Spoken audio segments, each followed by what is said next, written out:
यहां तक लिख लिया था ना।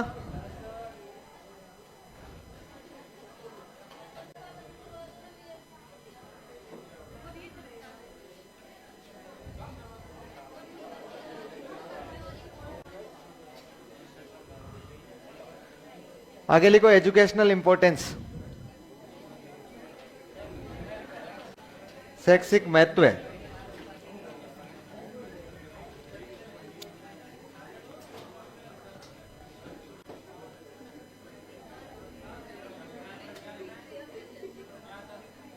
शैक्षिक महत्व है, शैक्षिक महत्व है। नंबर 1 लिखो, शैक्षिक महत्व हेडिंग लगाओ।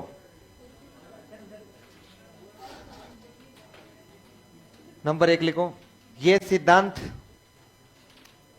ये सिद्धांत, ये सिद्धांत अनुकरण पर,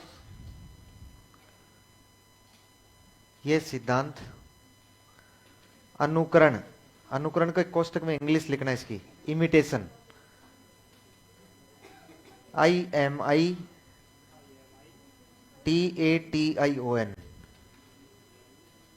इमिटेशन रट के रखना है ना। यह सिद्धांत अनुकरण पर सर्वाधिक बल देता है,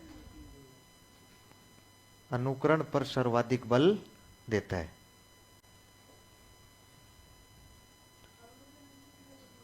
क्या अनुकरण में सब सम्मिलित हो गया, अवलोकन, निरीक्षण, परीक्षण, पर्यवेक्षण सब सम्मिलित हो गया। यह सिद्धांत अनुकरण पर सर्वाधिक बल देता है। नेक्स्ट लाइन में लिखो, इसके अनुसार बालक,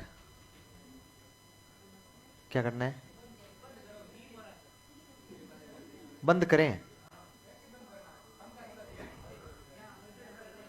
ऐसे बंद करना है, पंखा थोड़ा तेज करना है।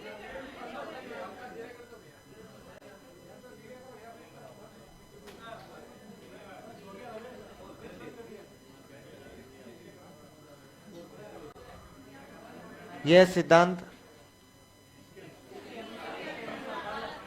इसके अनुसार बालक सामाजिक अधिगम करता है,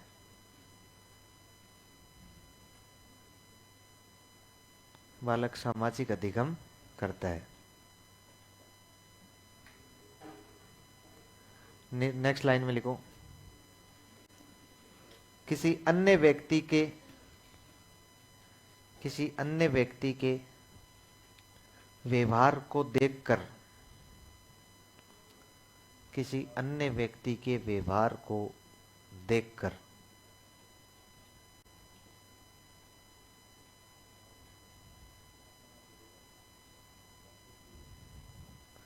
किसी अन्य व्यक्ति के व्यवहार को देखकर सीखना, किसी अन्य व्यक्ति के व्यवहार को देखकर सीखना सामाजिक अधिगम कहलाता है, सामाजिक अधिगम कहलाता है।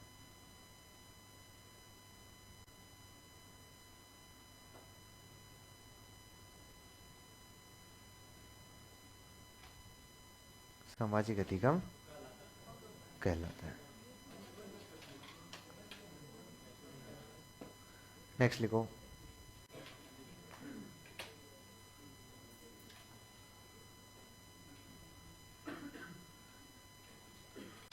इसका मानना है कि, इसका मतलब इस सिद्धांत का, इसका मानना है कि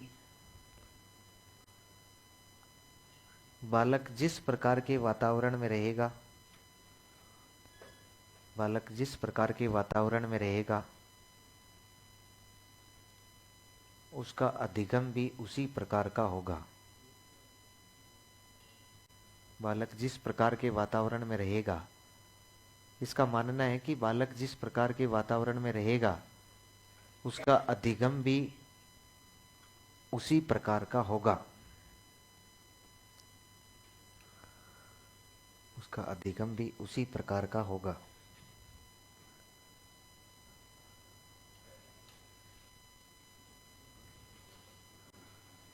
नेक्स्ट लाइन में लिखो, लिखो कक्षा कक्ष में, कक्षा कक्ष में, कक्षा कक्ष में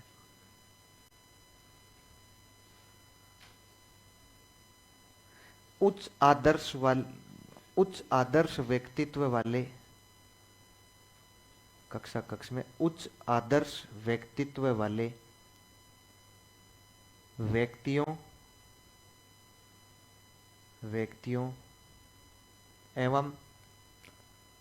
एवं महापुरुषों की तस्वीरों, एवं महापुरुषों की तस्वीरों को प्रस्तुत करना,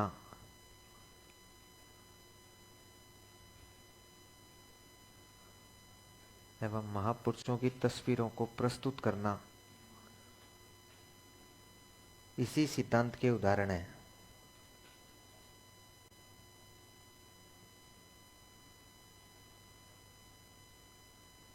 इसी सिद्धांत के उदाहरण है।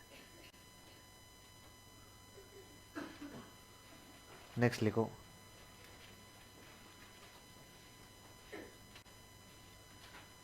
लिखो ये सिद्धांत बालक के व्यक्तित्व निर्माण करने में, ये सिद्धांत बालक के व्यक्तित्व निर्माण करने में सहायक है।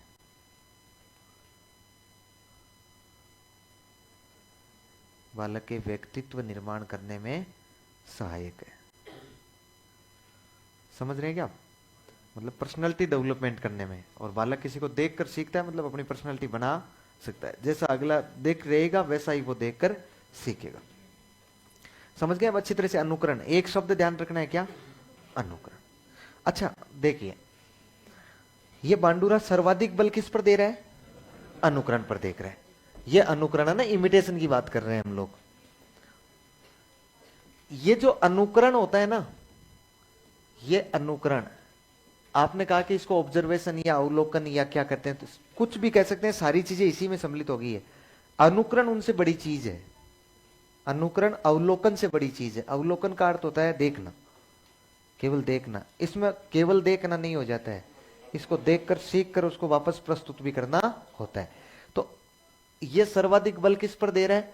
इमिटेशन पर दे रहा है। किस पर दे रहा है? इमिटेशन पर। लेकिन जिस प्रकार से मैंने आपको बताया ना कि एक बालक के अधिगम करने के चरण अलग अलग होते हैं, होते हैं कि नहीं होते हैं? बालक के अधिगम करने के सोपान अलग अलग होते हैं। सेम उसी प्रकार अनुकरण करने के लिए बांडूरा ने कहा कि एक बालक को 4 चरणों से गुजरना पड़ेगा। कितने चरणों से गुजरना पड़ेगा? इसका मतलब मैं कह सकता हूं अनुकरण की जो प्रक्रिया है ना, वो कितने चरणों से होकर गुजरती है? 4 चरणों से। सबसे पहले बालक क्या करेगा? सबसे पहले देखेगा। Very good. लेकिन ऐसे अपनी तरह कभी कभी देखना ऐसे नहीं सीखेगा। थोड़ी देर के लिए सो जाना, थोड़ी देर के लिए देखना, फिर थोड़ी देर के लिए पढ़ना, फिर सो जाना, तब अनुकरण नहीं हो पाएगा। अनुकरण कैसे होगा? अवधान, ध्यान केंद्रित करना। क्या करना? ध्यान केंद्रित करना। और ध्यान केंद्रित करने को आपने इंग्लिश में क्या बोलते हैं? आपने कभी सुना होगा अटेंशन। स्कूलों में सुना ना, अटेंशन और उसके बाद में रेस्ट। अटेंशन मतलब सावधान, सावधान नहीं। अटेंशन का मतलब ये होता है कि सब ध्यान से देखो। वो तो हम सावधान होते हैं उसमें कि ये लो सावधान, रेस्ट, ये लो रेस्ट, ये लो सावधान। अरे अटेंशन मतलब होता है कि आप ध्यान से देखो। तो बालक क्या करते हैं कि शिक्षक को ये बताने का प्रयास कर रहे हैं, देख लो हमने ध्यान से देख लिया है, ये लो। मतलब वो तो शिक्षक को कह रहे हैं कि हाँ, वो वापस फीडबैक है बालकों द्वारा दिया गया। तो अटेंशन मतलब होता है अवधान या ध्यान केंद्रित करना। दूसरा क्या होता है? जब ध्यान केंद्रित कर लिया तो उसको याद करना है। क्या करना है? ऐसा नहीं ध्यान केंद्रित करके उसको वहीं छोड़ गए। धारण करना या फिर उसकी स्मृति, मतलब उसको मेमोरी में बिठाना, उसको मेमोरी में बिठाना। तो देखिए, जो धारण करना होता है ना, इसको हम लोग इंग्लिश में बोलते हैं रिटेंशन। रिटेंशन वास्तव में होता है ठहराव। क्या होता है? स्कूल मैनेजमेंट में पढ़ के आए ना, ठहराव क्या होता है? मतलब बच्चों को एडमिशन होने के बाद स्कूल में रुकना है कि नहीं है, वो ठहराव। तो ये कह रहा है कि देखने के बाद उस चीज को मस्तिष्क में क्या कर लेना, फिट कर लेना, ठहर लेना, मस्तिष्क में धारण कर लेना। फिर होता है पुनः प्रस्तुतिकरण। इसके बाद क्या होता है, पुनः प्रस्तुतिकरण। अच्छा, पुनः प्रस्तुतिकरण की प्रक्रिया अपनाता है बालक। इसका मतलब इसको बोलते हैं हम लोग रिप्रोडक्शन।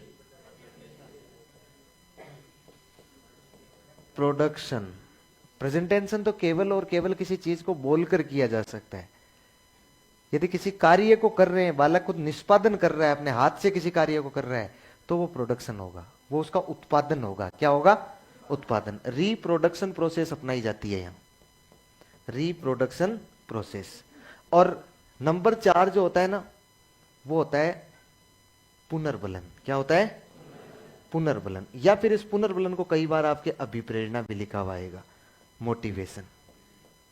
और मेरे ख्याल से पुनर्बलन को आप जानते हैं, क्या हो जाएगा, रीइंफोर्समेंट। अच्छा देखिए, ये अपने को ये समझाना चाह रहा है, ये अपने को ये समझाना चाह रहा है, बांडुरा कहता है कि कोई भी बालक किसी भी क्रिया को सीखता है ना, तो वो सीखने के लिए 4 चरणों से गुजर रहा है। देख कर सीखने में, अनुकरण करने में 4 चरणों से। सबसे पहले तो आप जो भी कार्य कर रहे हैं ना, उसको बालक ध्यानपूर्वक देखेगा, देख लिया ध्यानपूर्वक, उसके बाद उसको मस्तिष्क में धारण करेगा। और फिर उसको जब मौका मिले, मौका मिले तो वो क्या करेगा। अच्छा, आप कहोगे इसको पुनः प्रस्तुतिकरण क्यों किया, इसको तो प्रस्तुतिकरण ही हुआ है ना। पुनः मतलब दूसरी बार थोड़ी हुआ है, दूसरी बार ही हुआ है। एक बार तो उसने जिसको देखा उसने प्रस्तुत कर दिया है भाई, एक बार तो आपने प्रस्तुत कर दिया है ना। अब आपसे देखकर बालक प्रस्तुत कर रहा है, इसका मतलब वो क्रिया दोबारा प्रस्तुत की जा रही है कि नहीं की जा रही है। इसका मतलब वो क्या होगा, पुनः प्रस्तुतिकरण। और पुनः प्रस्तुतिकरण हो गया और वो प्रस्तुतिकरण सही बैठ गया, तो बालक को क्या मिल जाएगा, पुनर्बलन या मोटिवेशन। समझ पा रहे हैं। तो अनुकरण की प्रक्रिया कितने चरणों से होकर गुजरेगी, 4। सामान्यतः आप देखते हैं छोटी बच्चियां होती है, वो अपनी माँ के कपड़े पहनती है, साड़ी वाड़ी पहनती है। जब छोटी सी बच्ची होती है और उसको मौका मिलता है, अवसर मिलता है, पहले तो वो जब माँ तैयार हो रही होती है तो उसको ध्यान से देखती है, ध्यान से देखती है। फिर वो धारण करती है कि कैसे कैसे ये साड़ी को धारण कर रही है, वो धारण कर रही होती है ना।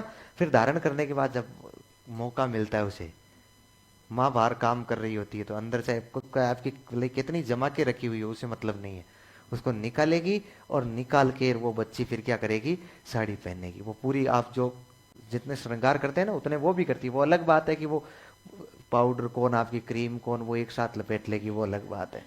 लेकिन वो पुनः प्रस्तुतिकरण कर रही है। और यदि वो सही बैठता है उसे, तो अपने आप ही उसे क्या मिल जाता है, पुनर्बलन मिल जाता है, मोटिवेशन मिल जाता है। समझ रहे। तो अनुकरण कितनी प्रक्रिया द्वारा, 4 चरण। लिख लो, अलग से लिखना है ना।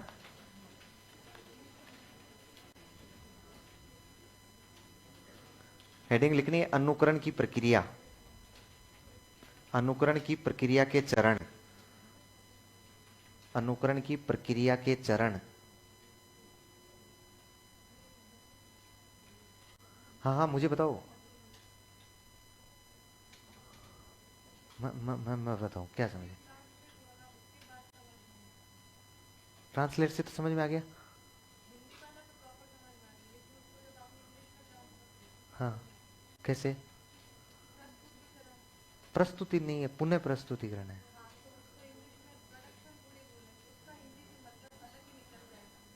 पुनः उत्पादन, उसको बोलते हैं पुनः उत्पादन प्रक्रियाएं। मैं तो कहूँ हिंदी पर ध्यान ही नहीं देना। हाँ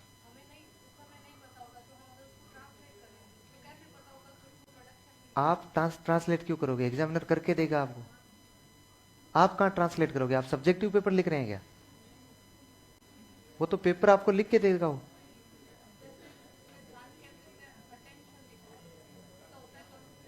हाँ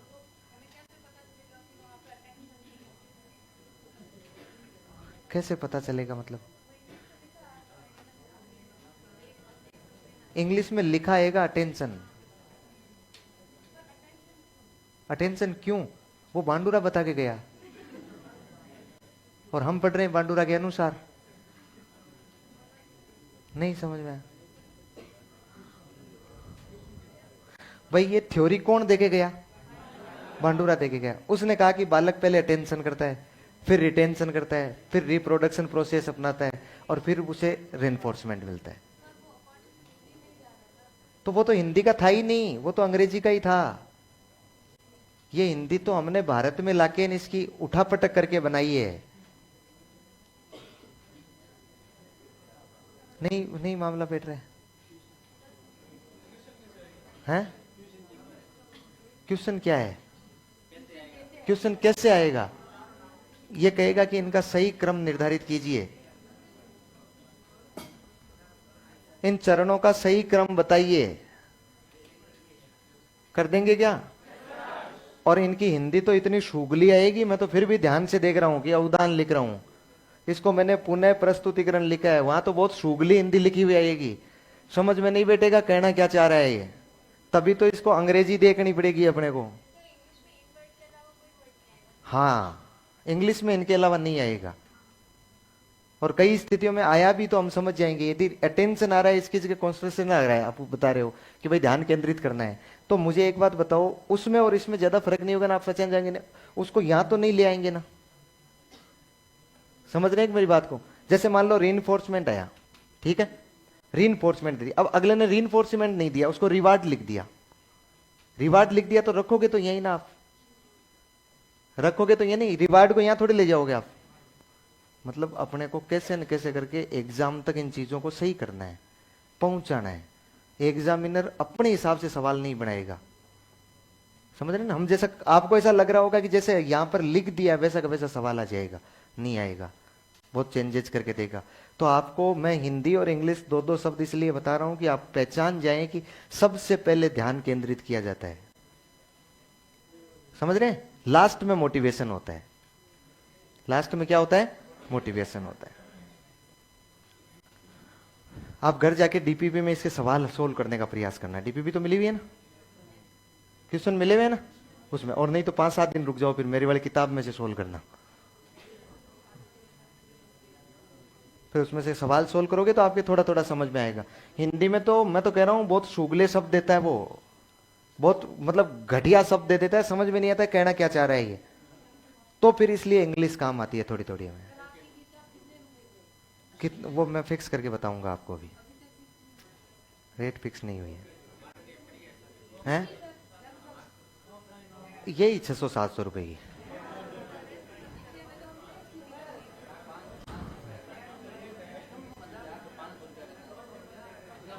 लिखो रे तुम, ये उतारना ऐसे कैसे?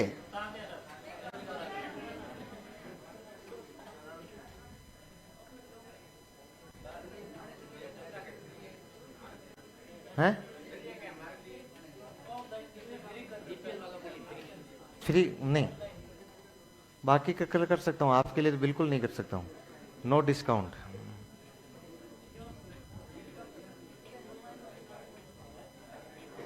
अरे हो गया क्या?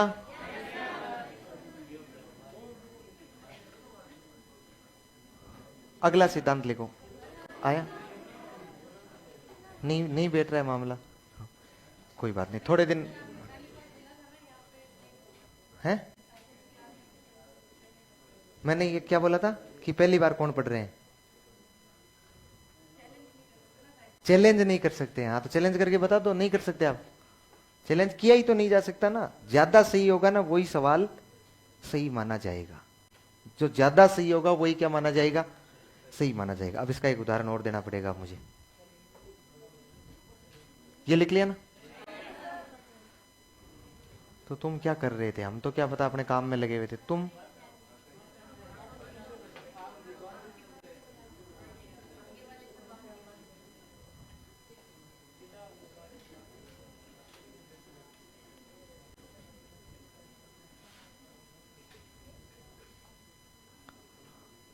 रिप्रोडक्शन प्रोसेस लिखना है ना?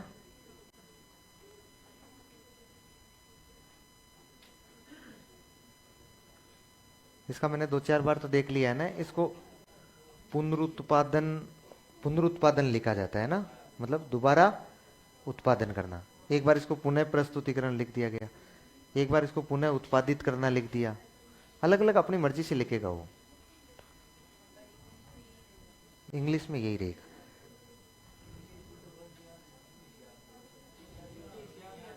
इंग्लिश याद नहीं होती, रट रट के कर लो, फिर भी नहीं होती है। बहुत सारे, कोई नहीं, 2-3 साल लगातार करो, अगली वैकेंसी में काम आ जाएगी। आपको क्या लग रहा है, एग्जामिनर आपको आके ये कहेगा कोई बात नहीं इंग्लिश याद नहीं होती तो आप रहने दो इंग्लिश, बाकी को हो जाएगी, जितनी पोस्टें चाहिए ना उनको हो जाएगी। मान्य इंग्लिश ही होगा, मान्य इंग्लिश ही होगा, चाहे बोले वो जीके का भी पेपर है, हिंदी में चाहे कुछ भी लिखा हो, मान्य इंग्लिश ही होगा। होता है ना।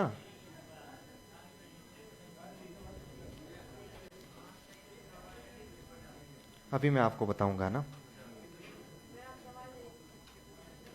अच्छा, मैं एक सवाल दे रहा था, ये और बताऊं।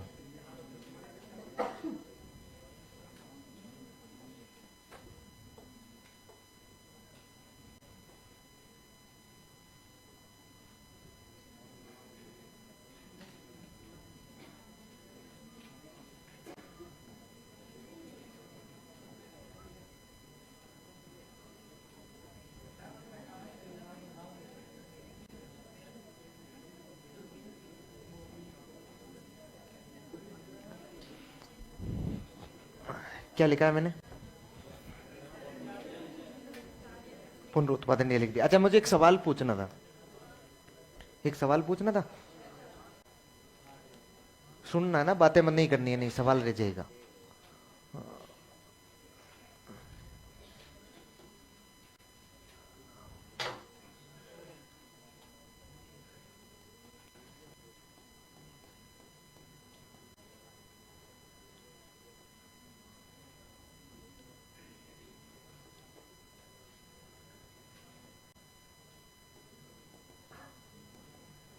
विभिन्न अनुक्रिया है ना, 2 नंबर पर, 3 नंबर पर है बाधाएं, 4 नंबर पर है सफल प्रयत्न, 5 नंबर पर है लक्ष्य। ये अधिगम के चरण है। क्या है, अधिगम के चरण, और आपको इनका सही क्रम सेट करना है। मैं लिख रहा हूं, फेंकना नहीं है ना। अधिगम के चरण है, आपको क्या करना है, सही क्रम सेट करना है।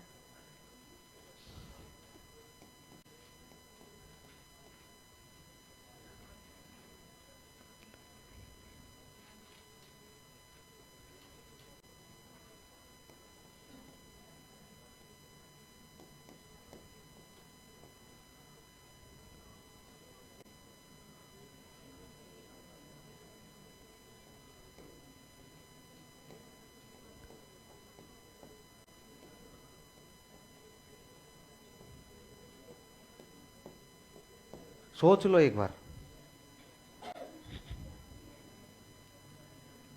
आपको केवल सोच लेना है।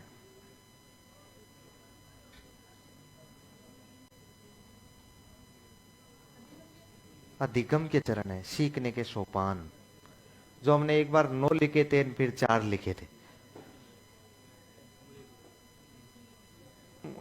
एक बार सोच लो आप आराम से, सोच लिया।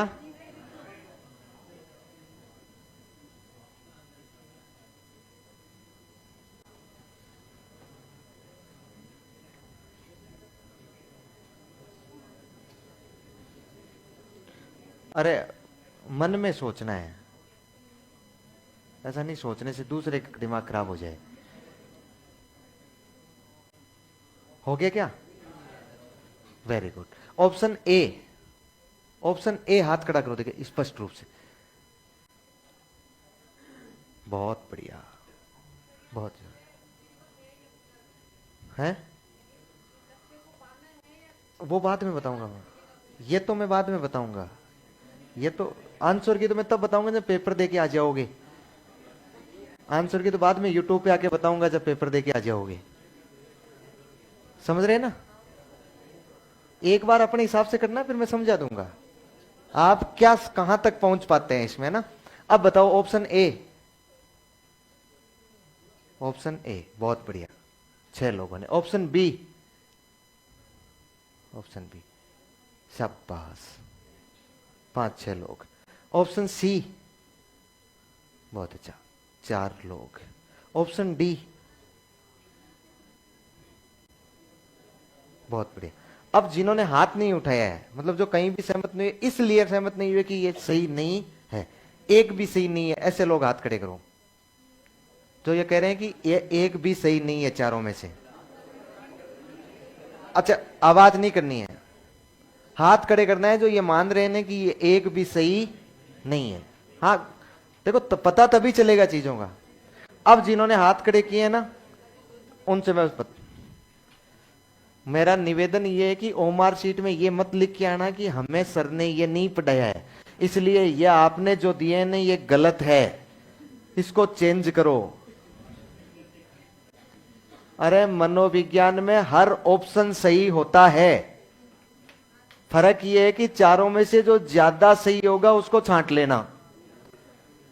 मैंने बता दिए ना, तो वो मैंने मेरे विवेक से बताए। मैंने बताने का मतलब है एक साइकोलॉजिस्ट ने, एक मनोवैज्ञानिक ने बता दिया कि ये चरण इस प्रकार से है, तो दूसरा पीएचडी करेगा तो उनको चेंज कर देगा, तीसरा पीएचडी करेगा। इसलिए साइकोलॉजी अपने हिसाब से डिपेंड की जाती है। तो मैंने उदाहरण स्वरूप आपको एक ज्यादा चरण भी बताए थे, एक में मैंने आपको कम चरण भी बताए थे। नियम नहीं होता है साइकोलॉजी में कभी भी, क्या होता है? सिद्धांत, और सिद्धांत सब पर लागू नहीं होता है। अब देखो, एक अच्छे स्टूडेंट की पहचान ये तय, इस बात को तो मैंने जोर कर करके बताया था कि अधिगम बिना अभिप्रेरणा के शुरू नहीं होगा। इसका मतलब यह है कि अभिप्रेरणा के बिना तो अधिगम की प्रक्रिया शुरू ही नहीं होनी है। अभिप्रेरणा के बिना तो अधिगम की प्रक्रिया शुरू ही नहीं होनी, इससे आगे ही नहीं बढ़ना है। नंबर 1 केवल एक में ही है, नंबर 1 किसमें? केवल एक में ही है। आगे को गोली मारे बोले आगे बढ़े ही नहीं हम, तो भी सही हो जाए। लक्ष्य, मैं कह रहा हूं अभिप्रेरणा के बिना शुरू नहीं होगा, ये तो फिक्स है कि नहीं है? अब सुनिए मेरी बात, इसमें अगले ने क्या मानना है। विभिन्न अनुक्रिया, मतलब मोटिवेट हुए तो विभिन्न कार्य करने लगे कि नहीं लगे? बाधाएं आई कि नहीं आई? बाधाओं का सफल प्रयत्न, सफल प्रयत्न का मतलब है बाधाओं को क्या कर लिया? दूर। जब बाधाओं को दूर किया तभी क्या मिला? ये लक्ष्य, लक्ष्य को नहीं दर्शा रहा है, ये लक्ष्य अधिगम को दर्शा रहा है, क्योंकि ऑप्शन में या व्यवहार में परिवर्तन नहीं है। यदि मैं कहता ना यहां पर कि ये व्यवहार में परिवर्तन, ये व्यवहार में परिवर्तन और ये 6 नंबर लक्ष्य, तब ये दोनों चीजें क्या हो जाती? अलग अलग हो जाती। तब अभिप्रेरणा के बाद लक्ष्य तय करते। समझ रहे ना? ये लक्ष्य किसको दर्शा रहा है अपने आप में? अधिगम को। मतलब जो आप करना चाह रहे थे ना वो मिल गया आपको, सफल प्रयत्न हुआ तो क्या हो गया? सीख गए। अब मुझे बताओ क्या करेंगे? ऑप्शन कौन सा होगा? हो गया कि नहीं हो गया? मैं ये कहता हूं कि मनोविज्ञान में सिद्धांत होते हैं, नियम नहीं होते हैं। चारों ऑप्शन सही होते हैं, ज्यादा सही छांटना पड़ता है। चरण क्रमबद्ध होते हैं तो ये क्रमबद्ध ही तो है, इसमें चेंजेस का है, ये क्रमबद्ध है। ये लक्ष्य मतलब अधिगम है, लक्ष्य मतलब अधिगम है। क्योंकि आप क्या करेंगे? इस पर रिट लगाएंगे। जिस मनोवैज्ञानिक ने इस पेपर को बनाया है, साइकोलॉजिस्ट ने, वो कहेगा कि मेरा लक्ष्य का मतलब अधिगम है। क्या कर लोगे आप? वो तो उसकी खुद की साइको है ना, वो तो उसकी खुद की साइको एक नहीं है। क्योंकि और इससे पता भी लग रहा है कि जब विभिन्न अनुक्रियाएं हो रही है तो बाधाएं आ रही है, बाधाएं आ रही है तो सफल प्रयत्न, मतलब बाधा दूर हो रही है, इसका मतलब याद हो रहा है लक्ष्य है ही नहीं है ना। नहीं है, अगले ने हटा दिया, नहीं दिया। आप जिस टारगेट की बात कर रहे थे ना, गोल की, वो गोल नहीं दिया अगले ने। लक्ष्य होगा, मैं कह रहा हूं बीच बीच में से दिए जा सकते हैं। कहा मोटिवेट हुआ, मोटिवेट होते ही उसने विभिन्न अनुक्रियाएं करना शुरू कर दी, विभिन्न अनुक्रियाएं करना शुरू की। मैं यही तो कह रहा हूं ना, ओमार शीट में लिख के मत आ जाना। ओमार शीट में तो मानना है। जब पेपर दे दिया ना, मैं और आपको समझा रहा हूं कि जब कह दिया ना कि भे उड़ के तार पर बैठती है, मतलब बैठती है, हैं? हाँ, तो यही मैं समझाता थक रहा हूं स्टूडेंट बाज नहीं आ रहा है, स्टूडेंट मेरे यहाँ जुड़ के और मुझे कम से कम दिन के 50 मैसेज कर रहे हैं इस प्रकार के, और मैं उन्हें ये कहता हूं, एक ही बोल के भेजता हूं, भैं उड़कर तार पर बैठती है, मतलब बैठती है। ये सेंटेंस मैंने बना रखा है, लेकिन फिर भी वो नहीं समझ रहे हैं। पता नहीं स्टूडेंट को क्या हो गया है। अच्छा देखो, एक एक सवाल लिखो, कहीं रफ में लिखो फटाफट से, या यहीं लिख लो, नोट लगा के लिख लो, है यहीं लिख लो। रफ में लिखोगे तो नहीं लिखना है। इसको कैसे चेंज किया जा सकता? नहीं नहीं, यदि गोल होता ना तो भी अभिप्रेरणा तो पहले ही आती। अरे मतलब अधिगम की चाबी अभिप्रेरणा है, स्टार्ट किए बिना गाड़ी नहीं चलेगी। व्यवहार में परिवर्तन होता ना तो ये दोनों देता नहीं, वो व्यवहार में परिवर्तन देता तो इनमें चेंज करके देना पड़ता, क्योंकि फिर उस पर रिट लग जाती, फिर लक्ष्य सेकंड नंबर पे आता और देता वो फिर दो सेकंड नंबर पे देता। ये कह रहा है कि अधिगम एक गाड़ी है, क्या है? गाड़ी, लेकिन उसकी चाबी क्या है? अभिप्रेरणा। उसके बाद उस गाड़ी में आपकी मर्जी है ना, तो अगली सीट पे थोड़ी देर के लिए इसको बिठा लो और थोड़ी देर के लिए इसको बिठा लो, बोले आगे पीछे कर लो, कोई फर्क नहीं पड़ता, लेकिन बिना चाबी के तो चलेगी नहीं, मतलब बिना अभिप्रेरणा के तो शुरू नहीं होगा। बेस्ट ऑप्शन अभिप्रेरणा ही है, बिना चाबी है तो बेस्ट ऑप्शन हो गया कि नहीं हो गया भाई? उसके अंदर आप बैठ के भले कितनी धमाचौकड़ी मचा लो, जब तक चाबी नहीं आएगी गाड़ी चल जाएगी क्या? वहीं के वहीं खड़े रहेंगे ना। तो चाबी आनी जरूरी है सबसे पहले। हाँ लिखो। हाँ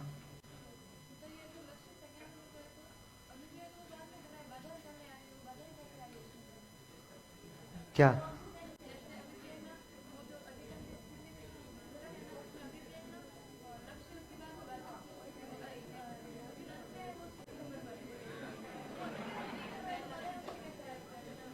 वो इनकी गलती हो गई पेपर वाले की।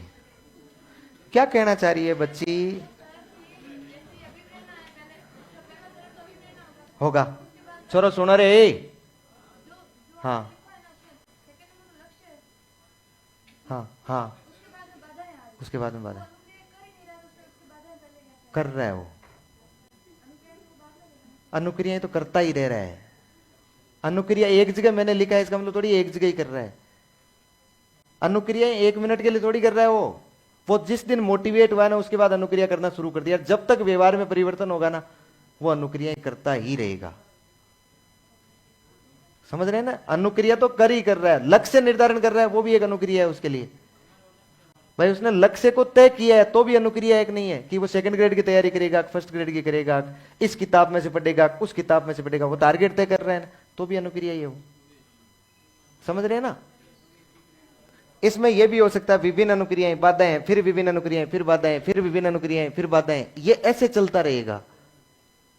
खूब सारी होगी, एक दो नहीं होगी। लिखो एक, लिखो अधिगम है, अधिगम है,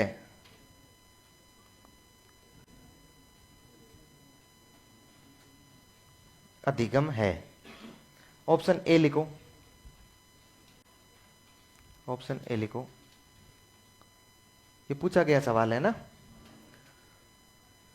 जो कुछ हम जानते हैं, जो कुछ हम जानते हैं,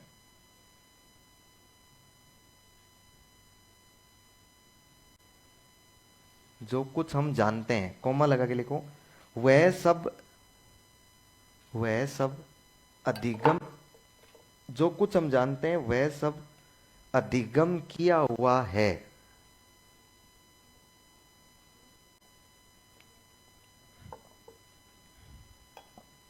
जो कुछ हम जानते हैं वह सब अधिगम किया हुआ है। ऑप्शन बी लिखो।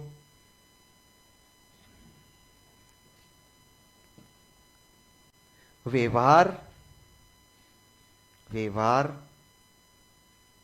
ज्ञान, व्यवहार, ज्ञान और कौशल पर, व्यवहार, ज्ञान और कौशल पर तुलनात्मक तुलनात्मक स्थायी प्रभाव है। तुलनात्मक स्थायी प्रभाव है।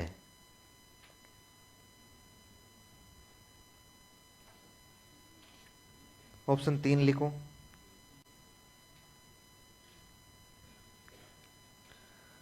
प्रत्यक्ष रूप से अवलोकन एवं प्रत्यक्ष रूप से अवलोकन एवं मापन योग्य है।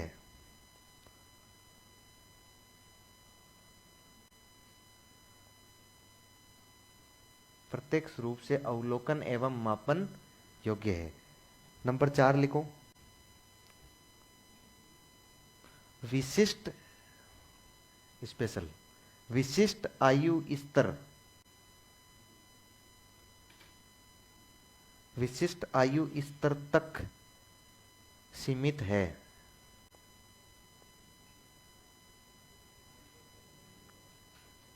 विशिष्ट आयु स्तर तक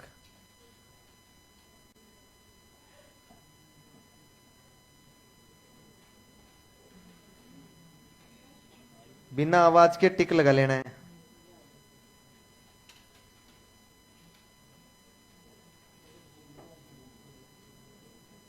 बिना आवाज के टिक लगा लेना है। लगा लिया? ऑप्शन ए वाले हाथ खड़े करो। ऑप्शन ए वाले, बहुत बढ़िया। ऑप्शन बी वाले हाथ खड़े करो, बहुत बढ़िया। ऑप्शन सी वाले हाथ खड़े करो। ऑप्शन सी 3 नंबर वाले, हाँ। ऑप्शन डी वाले कोई नहीं है। तो देखो सवाल को दोबारा पढ़ो। सी वाले तो देखो, एक ऑप्शन इसमें दिया हुआ है कि विशिष्ट आयु स्तर तक सीमित है। नहीं, जीवन पर्यंत चलता है ना। एक तो काट दिया। फिर प्रत्यक्ष रूप से अवलोकन और मापन योग्य है। डायरेक्ट रूप से नहीं देख सकते। 2 को तो काट दिया। कंफ्यूज हुए पहले वाले 2 में। पहले वाले 2 में ए और बी। अब मैंने आपको यह समझाया कि चारों ऑप्शन सही होते हैं, ज्यादा सही छांटना होता है। जबकि इसमें तो अगले ने केवल 2 ही ऑप्शन सही दिए हैं, 2 तो गलत ही करके दे दिए।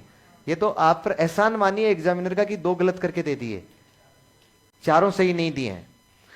अब अधिगम क्या है? अधिगम क्या है? तो याद करके देखिए, हमने अधिगम की पहली परिभाषा लिखी थी कि अनुभव, अभ्यास एवं प्रशिक्षण के द्वारा व्यवहार में आया अपेक्षाकृत स्थायी परिवर्तन अधिगम है। समझ पा रहे? अच्छा, पहला ऑप्शन इसमें है वह जो कुछ हम जानते हैं वह अधिगम है। वह सब अधिगम मान लिया है, जो कुछ हम जान रहे हैं, क्योंकि हमने कैसे सीखा है? अधिगम से सीखा। लेकिन याद करके देखो, ये तो अधिगम होने के बाद उसका मापन है। अधिगम हो गया। अधिगम एक प्रोसेस है, लर्न नहीं है, लर्निंग है। प्रोसेस का नाम है। अब मुझे एक बात बताओ, जो प्रोसेस होगी ना तो किस प्रकार के परिवर्तन आएंगे? स्थायी, तुलनात्मक स्थायी। तुलनात्मक स्थायी का मतलब यह कह रहा है पूर्णतः स्थायी नहीं है, अपेक्षाकृत स्थायी। तो ये पूरा क्या सिखा रहा है? व्यवहार, ज्ञान और कौशल पर तुलनात्मक स्थायी प्रभाव है। बताओ ज्यादा सही कौन सा हो जाएगा? यदि बी ऑप्शन नहीं होता ना तो ए ऑप्शन सही हो जाता, लेकिन ज्यादा सही कौन सा है? Option B. अब स्टूडेंट मुझसे 3 दिन से पिछले से माथा लगा रहा है। ये एक स्टूडेंट है, बोले नहीं सर ये दोनों है, सवाल डिलीट होगा। मैं उसको समझा रहा हूं, रे भैं उड़ के तार पर बैठ गई है, तू मान ले यार। बोले नहीं सर ये दोनों है। अरे मैं ही कह रहा हूं दोनों है, लेकिन तुझे ये छांटना है कि ज्यादा सही कौन सा है। एग्जामिनर को चैलेंज नहीं करना है। समझ रहे हैं क्या? तो स्टूडेंट धीरे धीरे इस कोटि में ढल रहा है कि हाँ वो मानने लगा इस बात को कि हाँ चारों ही सही होते हैं, उनमें से एक छांटना होता है। और मैंने यह जो पढ़ा दिया ना वो लॉ की लीक नहीं है। समझ रहे हैं ना? मेरे जैसे साइकोलॉजिस्ट बहुत पैदा हुए और बहुत मर गए। पेपर बनाने वाला मेरे से 7 गुना आगे से सोचता है। उसको पता है कि कोचिंगों में तो ये पढ़ाया जाता है और मुझे पेपर कहां से देना है। समझ रहे हो ना? तो मैं तो ये बता रहा हूं कि सवाल सही होगा, सवाल कभी गलत नहीं होगा। दिमाग में ये मत ले आना कभी भी कि ये तो सवाल ही गलत आ गया, इसमें तो बोनस मिल जाएगा। ये तो दिमाग में लाना ही नहीं है। और ये भी मान के फिक्स मत कर लेना कि उन्होंने जो बताया था ना मतलब वही है, इसके लिए करेंगे ही नहीं सवाल को। ये मानना कि उसमें भी परिवर्तन की गुंजाइश है। अधिगम परिवर्तनशील होता है ना, होता है ना। जो आपने जो सीखा है ना उसमें क्या किया जा सकता है, परिवर्तन किया जा सकता है। क्लियर? लिखो।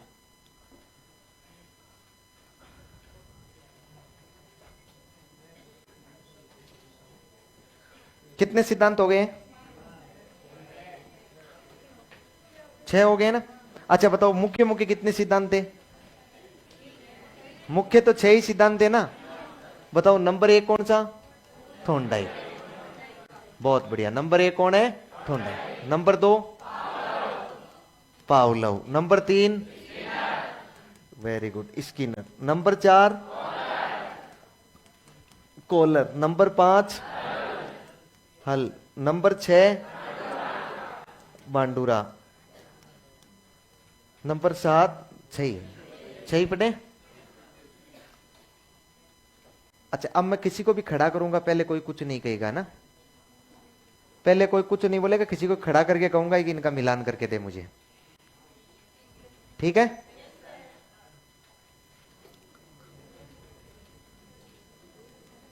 अरे आवाज नहीं, सोच ले आराम से।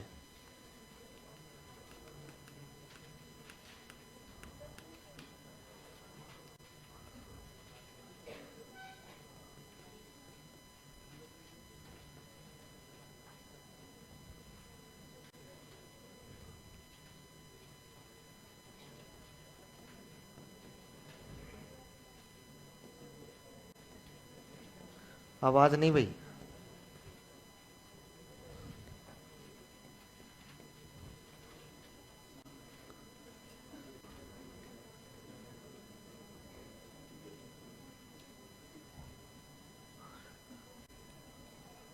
अच्छा कितने लोग हैं जो इनका मिलान करके दे सकते हैं? हाथ खड़ा करें।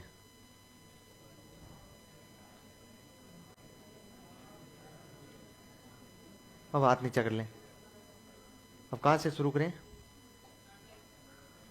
नहीं यहाँ इधर से कहां से शुरू करें? Voice first? नहीं लेडीज फर्स्ट होता है ना। वो एक बच्ची का है। नहीं नहीं इसी तरह को तो परेशान नहीं किया जाएगा।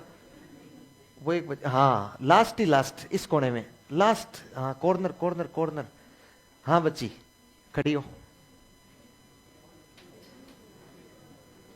खड़ी हो जा। तो क्या खड़ी हो जा बेटा, शाबाश। कोई दुल्हन थोड़ी बना रहे हैं हम यहाँ, तो इतनी शर्मा रही है। हाँ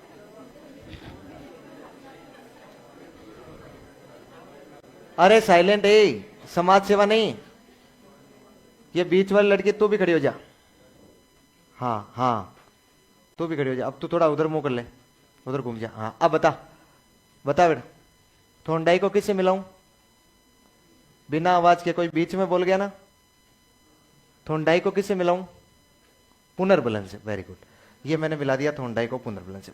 अच्छा पावलो को किससे मिलाऊं? साइलेंट रह रहे। ये कौन बोल रहा है पास में? मुकेश थोड़ी देर वहीं खड़ा रहे, कोई बोले नहीं बीच में। ये अनुबंधन से मिला दिया। स्किनर ने किसे? जोर से बोल दो, शर्मा क्यों रही है? अंतर्दृष्टि से। वेरी गुड, बहुत बढ़िया। कॉलर को? कॉलर को आवश्यकता से। वेरी गुड, आवश्यकता से। हल को? वो तो अब नहीं, ओमार सीट में भर गया। बांडूरा का बता दे। उद्दीपक। वेरी गुड, बैठ जाओ, इससे ज्यादा कुछ नहीं कहूंगा। तो आप बताओगे? रुको रुको, हाँ हाँ बोलो। थोंडाई को तो मिला दूं मैं उद्दीपक से। Very good. पावलो को मैंने मिला दिया अनुबंध। एक तो पड़ोसी ने भी सही किया। हाँ स्किनर का पुनर्बलन। अरे अब नहीं बताना है। ए हाँ, कॉलर का नीचे नहीं देखना, ऊपर देख सकती है।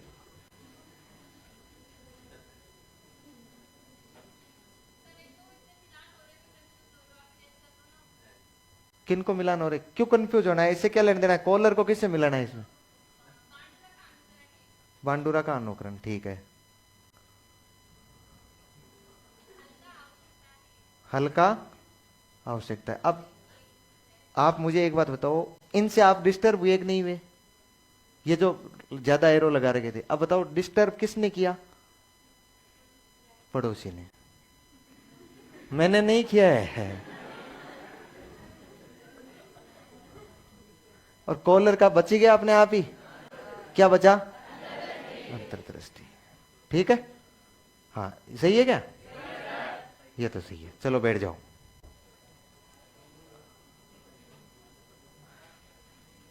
देखो, थोंडाइक किससे हो जाएगा? पावलोव, स्किनर, कॉलर, हल और बांडुरा। तो मेरे ख्याल से कोई दिक्कत नहीं थी। तो बहुत आसान आसान सा मामला था ना। चलिए आगे बढ़ो। नहीं लिखना नहीं है, नहीं लिखना नहीं है, घर जाके मिलाना आराम से। अब सुनो, 6 सिद्धांत प्रमुख तो पढ़ लिया ना हमने, सवाल भी हल करोगे ना। अब छोटे छोटे सिद्धांत हो रहे, कुछ एक आध छोटे छोटे सिद्धांत है जिनके नाम नाम लिख ले हम लोग, ताकि मिलान मिलान में काम आए कि कौन सा किसने दिया है, कौन सा किसने नहीं दिया। कुछ छोटे छोटे सिद्धांत है ना, तो उनके नाम हम लोग और लिखेंगे। तो आप अगला सिद्धांत लिखो, जो भी आपका नंबर आ रहा है लिख लो हाथ।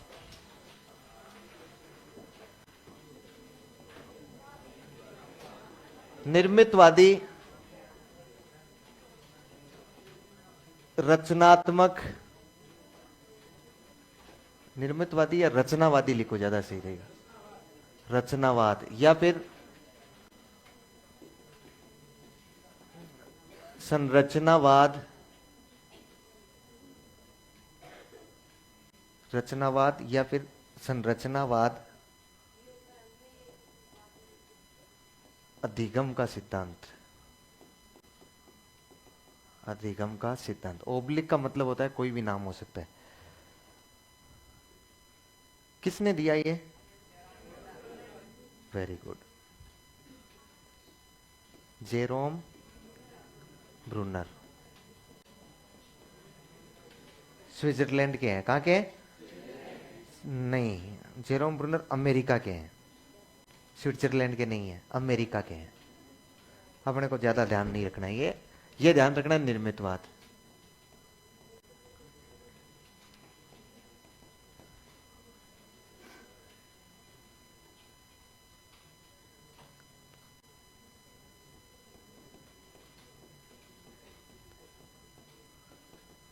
Constructivist learning theory,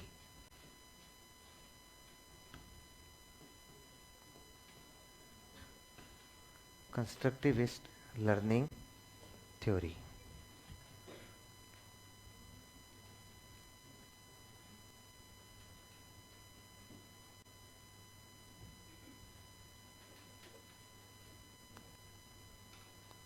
constructivist learning,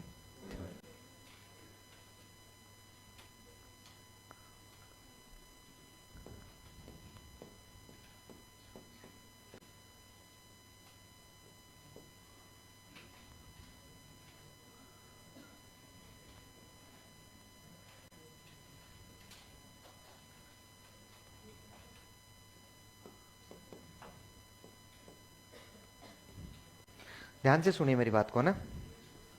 आपको पता है कि हमने संरचनावाद पढ़ा था। क्या होता है संरचनावाद? किसने दिया था संरचनावाद? विलियम वुंट ने। याद आ रहा है आपको? हमने संप्रदायों में पहला ही संप्रदाय पढ़ा था संरचनावाद। उसकी इंग्लिश लिखी थी स्ट्रक्चरलिज्म, लिखी थी स्ट्रक्चरलिज्म यानी संरचनावाद। तब मैंने पढ़ाते हुए कहा था, मैंने कहा था हिंदी में इसको कुछ भी लिख दे, उसको रचनावाद भी लिख सकते हैं, उसको निर्मितवाद भी लिख सकते हैं, लेकिन इंग्लिश में उसको क्या बोलेंगे?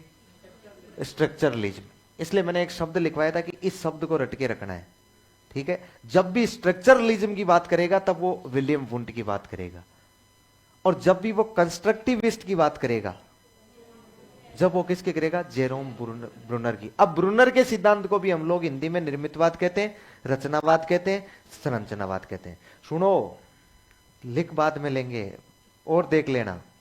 मैं ये समझा रहा हूं कि कंस्ट्रक्टिविस्ट जब भी आए ना तो इसको हिंदी में निर्मितवाद, रचनावाद और संरचनावाद बोलते हैं, और स्ट्रक्चरलिज्म भी आए ना तो उसको भी हिंदी में निर्मितवाद, रचनावाद और संरचनावाद कुछ भी लिख सकते हैं। समझ पा रहे हैं क्या? अपने को अंग्रेजी का शब्द पकड़ के रखना है कि जब भी स्ट्रक्चर, अच्छा ये लीजमर, विस्टर इनको छोड़ो, स्ट्रक्चर यानी होता है संरचना या ढांचा। अरे इसको ढांचावाद भी बोल सकते हैं, समझ रहे हैं ना, इसको संरचना भी बोल सकते हैं। और कंस्ट्रक्शन, कंस्ट्रक्शन यानी होता है निर्माण। क्या होता है? निर्माण। अच्छा, कंस्ट्रक्शन मतलब निर्माण या निर्माण करना, प्रोसेस को बोलते हैं कंस्ट्रक्शन। चल रहा होता है, समझ पा रहे हैं ना? अच्छा, जब भी हम लोग कंस्ट्रक्शन की बात करते हैं इसका मतलब निर्माण करने की बात करेंगे, जब भी हम लोग स्ट्रक्चर की बात करते हैं इसका मतलब संरचना की बात करेंगे। ध्यान रखें, जब भी स्ट्रक्चर की बात करेंगे ना तो विलियम वुंट, और जब भी कंस्ट्रक्शन की बात करेंगे ना तब कौन हो जाएगा? Jerome Bruner. ध्यान रखें, इस कंस्ट्रक्शन को क्रिएटिव भी लिखा जा सकता है, क्रिएट करना। क्रिएट यानी क्या होता है? निर्माण होता है कि नहीं होता है? बनाना। स्ट्रक्चर का मतलब तो है पहले से सब कुछ तैयार है, एक ढांचा है, लेकिन कंस्ट्रक्शन का मतलब है ढांचे को निर्मित करना है, ढांचे को बनाना है। विलियम वुंट कहते हैं कि ज्ञान जो है ना, ज्ञान जो है उस कैसा है वो ज्ञान, उसके संरचना के तत्वों को देखना है, मतलब उस ढांचा कैसा है वो देखना है। लेकिन ये कहते हैं कि नहीं, वो ढांचा बनता कैसे है, ढांचा बनता कैसे, इस बात को कौन कहेंगे? जेरोम ब्रूनर कहेंगे। तो आपको ध्यान रह जाएगा, एक सिद्धांत, सिद्धांत नहीं है आपके तो अलग से शायद सिलेबस में दिया हुआ है, रचनावाद अधिगम अलग से सिलेबस में दिया हुआ है। इसका मतलब ये सिद्धांत भी कंप्लीट हो जाएगा, रचनावाद भी कंप्लीट हो जाएगा। एक सवाल पूछेगा निश्चित रूप से, एक सवाल निश्चित रूप से पूछेगा इस निर्मितवाद, रचनावाद या संरचनावाद से। इसको निर्माणवाद, सर्जनवाद, सर्जन करना, बनाना, कुछ भी कहा जा सकता है। कंस्ट्रक्टिविस्ट प्रक्रिया को कहते हैं इसको, ध्यान रह जाएगा। अब देखिए निर्मितवाद क्या होता है। पहली बात तो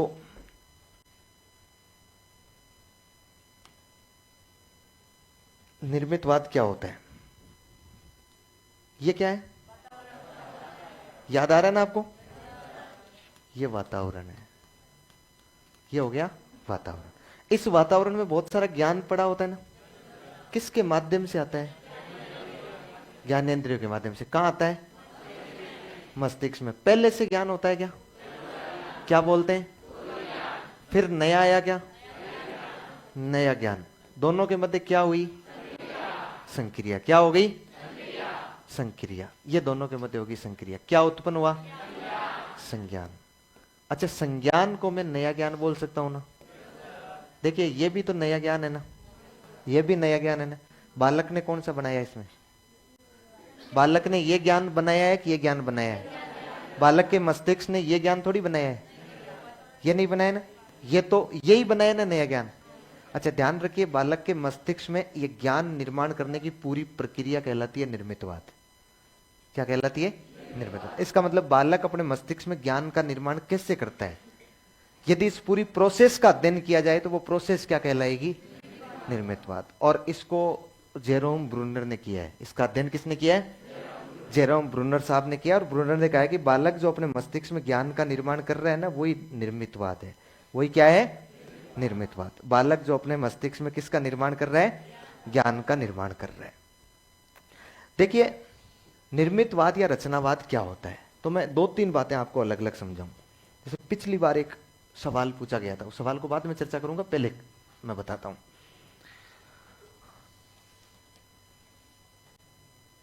पहली बात तो जेरोम ब्रूनर ने कुत्ते, बिल्ली, चिंपांजी उन पर प्रयोग नहीं किए, सीधी क्लासरूम शिक्षण की बात की है।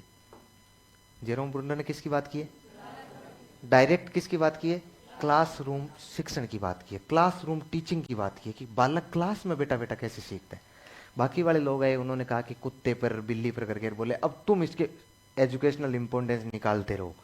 तो हमने पिछले 2-3 दिन से माथापौड़ी की, तब जाके ये एजुकेशनल इंपॉर्टेंस निकले कि बिल्ली उछली तो उसका क्या मतलब था, कुत्ते ने लार दी तो उसका क्या मतलब था। उसको हम लोग इस पर लागू करेंगे, बालक पर। करेंगे कि नहीं करेंगे? ये सीधी बालक की बात करता है। कितनी बड़ी बात है। डायरेक्ट रूप से ऐसा साइकोलॉजिस्ट जो हमें सीधी किसकी बात कर रहा है? बालक की। और बालक की कर रहा है, और बालक को कह रहा है कि बालक कभी भी करके नहीं सीखता है। बालक कैसे सीखता है? समझ के सीखता है। इसका मतलब संज्ञानात्मक है कि नहीं है? संज्ञानवादी है कि नहीं है? फिर अपने को यह कह रहा है कि बालक जो ज्ञान का निर्माण होता है ना, वो ज्ञान का निर्माण खुद करता है, किसी के बाप की औकात नहीं है उसको ज्ञान का निर्माण करके देते। इसने कहा बालक ज्ञान का निर्माण व्यक्तिगत प्रयासों द्वारा करता है। समझ पा रहे हैं ना? एक एक लाइन में माइनरी चेंजेज आएगा आगे, माइनरी चेंजेज। हम जब पढ़ेंगे ना, जीन पियाजे, जेरोम ब्रूनर और लेव वाइकोत्स्की, तीनों में केवल एक एक शब्द का फर्क होगा, और एग्जामिनर तीनों के बारे में सवाल पूछेगा। ध्यान रखिए क्या चेंजेज होगा। जेरोम ब्रूनर कह रहा है कि बालक ज्ञान का निर्माण खुद करेगा। बालक ज्ञान का निर्माण व्यक्तिगत प्रयासों से करेगा, स्वयं करेगा। अच्छा, जब बालक ज्ञान का निर्माण करेगा ना, तो उसमें आधार होगा उसका पूर्व ज्ञान। आधार किसको मानेगा? क्योंकि संक्रिया के माध्यम से करेगा कि नहीं करेगा? तो संक्रिया के माध्यम से करेगा तो पहले क्या करना पड़ेगा? उसको पूर्व ज्ञान को काम में लेना पड़ेगा। बालक ज्ञान का निर्माण खुद करेगा, पूर्व ज्ञान को आधार मानेगा। पूर्व ज्ञान को आधार मानते हुए मानसिक शक्तियों का उपयोग करेगा, जैसे चिंतन, कल्पना, तर्क, मनन, आलोचना, समालोचना, संश्लेषण, विश्लेषण। ये सारी मानसिक शक्तियां, मानसिक प्रक्रियाएं काम आ रही है कि नहीं आ रही? और फिर कहेगा कि जब बालक ज्ञान का निर्माण कर रहा होता है ना कक्षा में बैठा बैठा, और उसको कोई दिक्कत आती है, तो वो बाकी बालकों से बातचीत कर सकता है, थोड़ा बहुत पूछ सकता है, संवाद कर सकता है। और जब ज्यादा ही दिक्कत आती है ना, तो शिक्षक से बातचीत कर सकता है। लेकिन ज्ञान का निर्माण खुद करेगा। प्रयास व्यक्तिगत ही कर रहा है, हम कोई प्रयास नहीं कर रहे हैं। बालक अन्य बालक से भी बात कर लेगा और दूसरे शिक्षक से भी बात कर लेगा। लेकिन ध्यान रखिए, पाठ्य पुस्तकों का सहारा नहीं लेगा बालक। किसका सहारा नहीं लेगा? मतलब नकल नहीं करेगा। नकल करेगा तो इसका मतलब है कि बालक के मस्तिष्क में ज्ञान का निर्माण नहीं होगा। अच्छा, मुझे बताओ, इसमें मुख्य भूमिका में बालक है कि शिक्षक है? बालक है ना। शिक्षक कौन सी भूमिका में? अच्छा, गुण की जगह उसको हम पथ प्रदर्शक कहें तो? अरे उसको सुविधा प्रदाता कहें तो? सुविधा प्रदाता, फैसिलिटेटर कहते सकते हैं ना उसको, कि वो फैसिलिटी उत्पन्न करवा रहे हैं। अच्छा, मुझे बताओ, ऐसी प्रक्रिया जिसमें बालक मुख्य भूमिका में और शिक्षक गौण भूमिका में, क्या कहलाती है? बाल केंद्रित प्रक्रिया। क्या कहलाती है? मैं कह सकता हूं उनकी निर्मितवाद एक बाल केंद्रित प्रक्रिया है, जिसमें बालक खुद ज्ञान का निर्माण करता है, ज्ञान के लिए पूर्व ज्ञान को आधार मानता है, मानसिक शक्तियों का उपयोग करता है। अब मैं आपको बताऊं, देखो कितना आसान सवाल आया। यदि इस चीज को समझ ले तो आपके टेट में सवाल आया हुआ है, मतलब रीट में। और रीट का सवाल था, सवाल इतना लंबा चौड़ा दिया हुआ था। रीट का सवाल था कि एक शिक्षक अपनी कक्षा को विभिन्न छोटे छोटे समूहों में विभाजित करके उनको विषय वस्तु संबंधी समस्या प्रदान करता है। विषय वस्तु संबंधी समस्या प्रदान करता है। बालक अपने पूर्व ज्ञान के आधार पर चिंतन, मनन, संश्लेषण, विश्लेषण करते हुए अन्य बालकों के साथ संवाद कर एवं शिक्षक के साथ संवाद स्थापित कर समाधान तक पहुंचने का प्रयास करते हैं। निम्न में से इस प्रक्रिया का नाम क्या है? यह निर्मितवाद है। क्या है? निर्मितवाद। समझ गए ना? बहुत आसान था। ऐसे वाद दिए हुए थे 5-7, एक संरचनावाद, एक निर्मितवाद। समझ रहे हैं ना? कंस्ट्रक्टिविस्ट होता है जिसमें शिक्षक क्या करता है, छोटे छोटे समूहों में बांट देता है। समस्या कौन सी देगा? विषय वस्तु से संबंधित। विषय वस्तु से संबंधित का मतलब हुआ कंटेंट से संबंधित। मतलब ये हो गया कि शिक्षक बालकों को ये नहीं कहेगा कि यार मेरे घर में मकान बनाया जा रहा है, जो पत्थर ऊपर पहुंचाने वाला कोई नहीं, यार क्या करूं, यार बताओ ना कैसे करूं। मतलब उनको गणित के सवाल दे रहा है, भाई कुछ भी कर रहा है, उनको कोई ना कोई सवाल दे रहा है। एक गणित का सवाल दे दिया, बोले मिलाओ, ये 5 लोग तुम यहाँ हो, 5 लोग तुम यहाँ हो, 5 लोग तुम यहाँ हो, और तुम मिलाओ। वो बालक क्या करते हैं? बालक मिलाते हैं, कोशिश करते हैं, अपने दिमाग का यूज कर रहे हैं। नहीं हो रहा तो दूसरे वाले से चर्चा कर रहे हैं कि नहीं कर रहे हैं। और फिर भी उलझ रहे हैं तो किससे बात कर रहे हैं? लेकिन क्या किताबों का सहारा लेंगे? क्या नहीं लेंगे। समझ पा रहे हैं?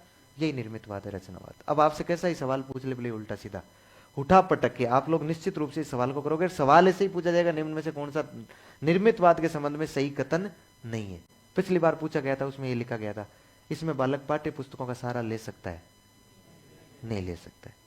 फिर एक बार में जो गलत कथन है ना वो मैं बता रहा हूं, इसमें बालक ज्ञान का निर्माण सामूहिक प्रयासों से करता है? नहीं करता है, व्यक्तिगत प्रयासों से करता है। इंडिविजुअल ट्रायल कर रहा है, वो खुद प्रयास कर रहा है। एक बार पूछा गया था इसमें ज्ञान के निर्माण का आधार शिक्षक होता है? कौन होता है? पूर्व ज्ञान होता है। समझ पा रहे हैं ना? इसमें बालक करके सीखता है, समझ के सीखता है। बालक समझ के, मतलब कौन सा लर्निंग नहीं कर रहा है? पेश ये नहीं कर रहा है, कौन सा कर रहा है? सेंसरी, संवेदी कर रहा है। समझ पा रहे हैं क्या? कोई डाउट? अच्छा अब देखिए, करके सीखने का मतलब केवल पेश, ये केवल संवेदी भी नहीं है। यदि ऐसा कोई आपको ऑप्शन मिला ना तो ध्यान रखना, करके सीखने का मतलब संवेदी भी हो सकता है। बालक संवेदी ये भी तो काम कर ही रहा है ना, मानसिक शक्तियों का तो प्रयोग कर ही रहा है कि नहीं कर रहा है? तो ऐसी स्थिति में उलझ के मत बैठ जाना, लेके मत बैठ जाना। जब मोटर लर्निंग अगला लिखे ना तब ध्यान में रखना कि भाई मोटर लर्निंग नहीं कर रहा है, क्या नहीं, क्या कर रहा है? सेंसरी लर्निंग कर रहा है। तब ऐसी स्थितियां ध्यान में रखना। चलिए लिखो, बहुत छोटी सी प्रक्रिया है। निर्मितवाद किसने दिए? लिखो,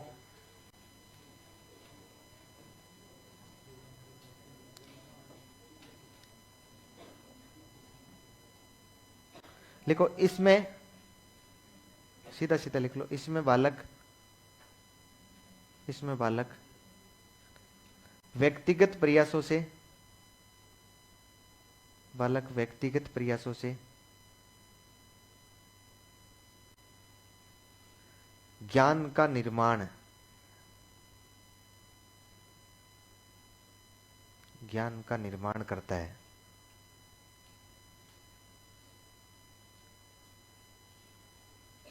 ज्ञान का निर्माण करता है। नेक्स्ट लाइन में देखो, नए ज्ञान के निर्माण, नए ज्ञान कोष्टक में लिखना संज्ञान, नए ज्ञान के निर्माण,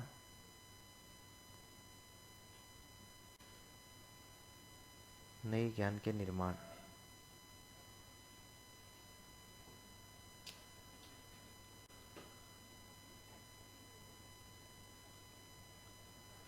नए ज्ञान के निर्माण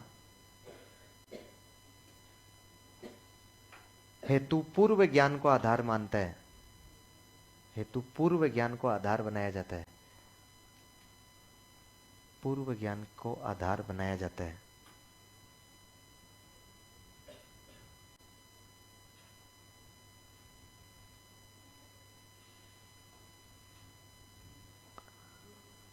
लिखो, संज्ञान निर्माण हेतु बालक, नेक्स्ट लिखो, संज्ञान निर्माण हेतु बालक, संज्ञान निर्माण हेतु बालक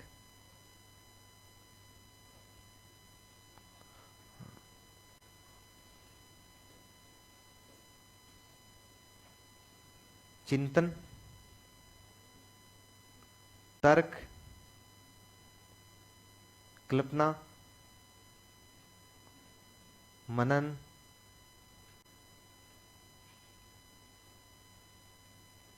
संश्लेषण, विश्लेषण आदि का उपयोग करता है। आदि का उपयोग करता है। आदि का उपयोग करता है।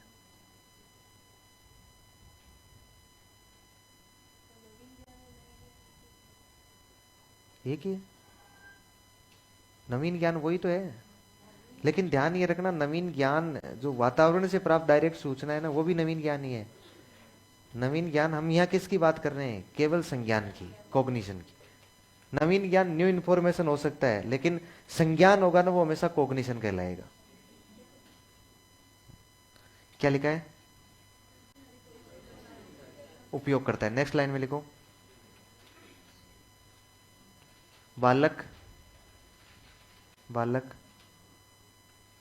शिक्षक एवं अन्य छात्रों से संवाद कर सकता है। बालक शिक्षक एवं अन्य छात्रों से संवाद कर सकता है।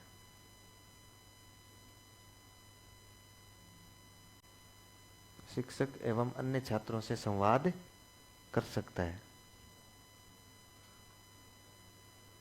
स्वाद नहीं, संवाद है। हाँ, स्वाद तो राबड़ी का होता है। हैं? राबड़ी का स्वाद नहीं होता है? लिखो लिखो, नेक्स्ट लाइन में लिखो। ये अरे ये लिख दिया क्या? नहीं लिखा तो लिखो। ये बाल केंद्रित प्रक्रिया है। ये बाल केंद्रित प्रक्रिया है। ये बाल केंद्रित प्रक्रिया है। नेक्स्ट लिखो। इसमें बालक मुख्य भूमिका में, इसमें बालक मुख्य भूमिका में, जबकि शिक्षक गौण भूमिका, जबकि शिक्षक गौण ओब्लिक लगा के लिखना, पथ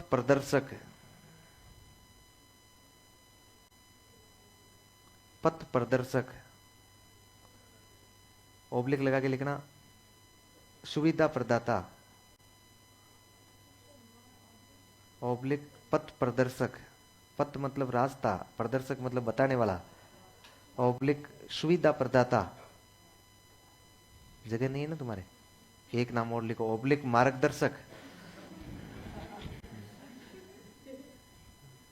मार्गदर्शक की भूमिका में होता है, की भूमिका में होता है।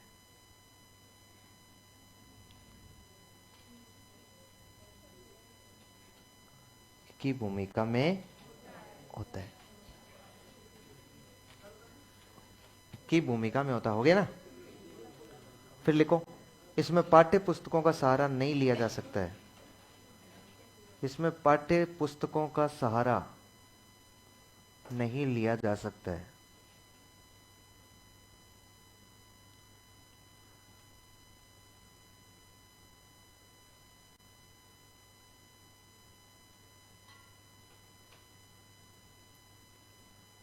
इसमें पाठ्य पुस्तकों का सहारा नहीं लिया जा सकता है।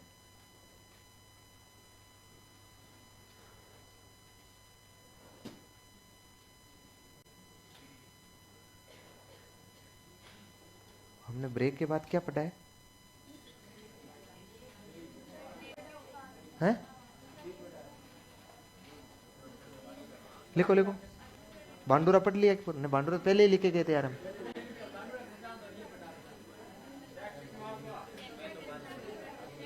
चलो लिखो लिखो लिखो। हाँ, वो उसमें दिमाग लग गया ना। लिखो लिखो, नेक्स्ट लिखो। अच्छा, वो उदाहरण लिखे क्या? लिखो, उदाहरण लिखो, ध्यान में रहेगा। उदाहरण किसका उदाहरण है? ये निर्मितवाद का। लिखो, एक शिक्षक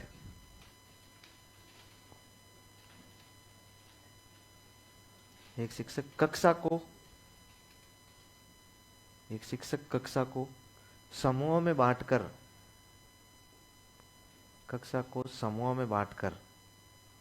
कक्षा मतलब क्लासरूम के टुकड़े नहीं कर रहा है, बालकों को अलग अलग कर रहा है।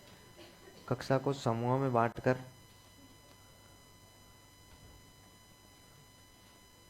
प्रत्येक समूह को विषय वस्तु संबंधी समस्या, प्रत्येक समूह को विषय वस्तु संबंधी समस्या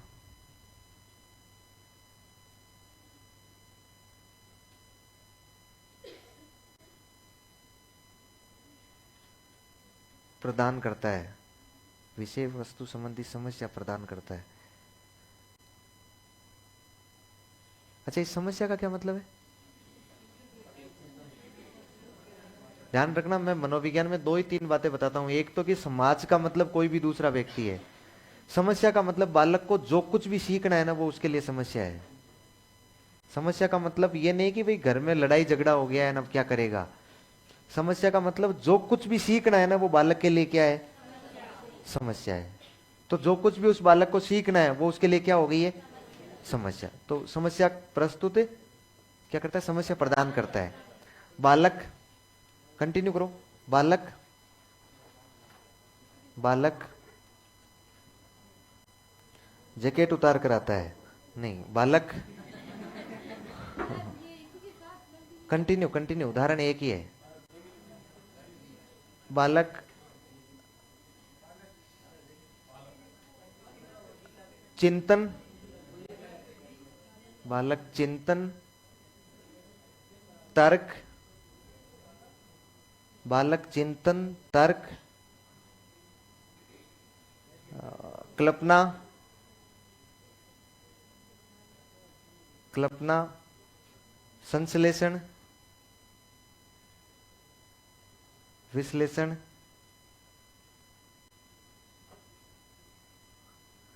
आदि आदि का प्रयोग,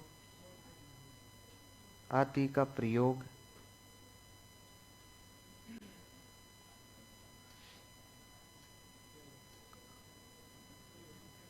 करते हुए,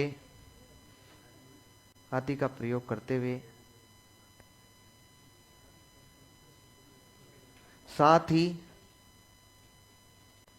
ही शिक्षक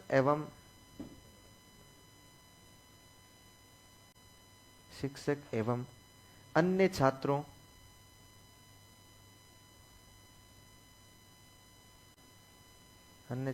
से संवाद स्थापित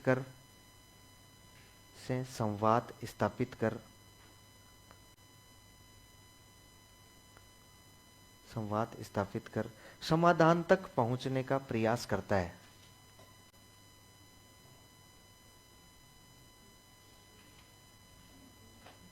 समाधान तक पहुंचने का प्रयास करता है।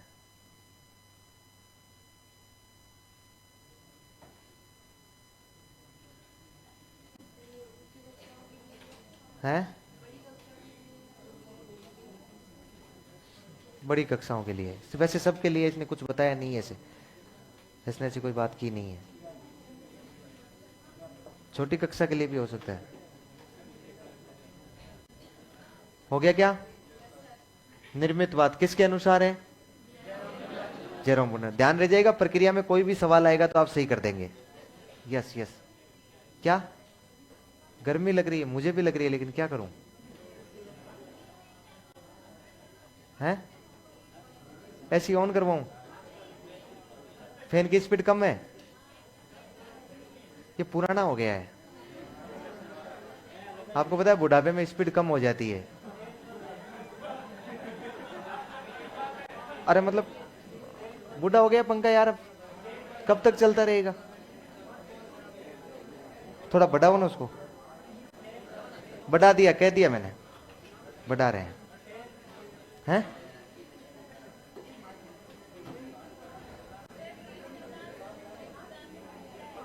हैं? सूझ का ही सिद्धांत है ये। अरे क्या हो गया तुम्हें? इतना तो जेरोम ब्रूनर ने कुछ कहा ही नहीं है। अगला लिखो सिद्धांत।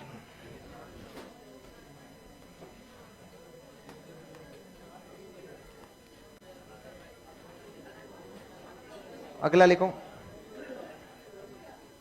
बढ़ा दिया क्या? थोड़ा ये भी बढ़ा देना।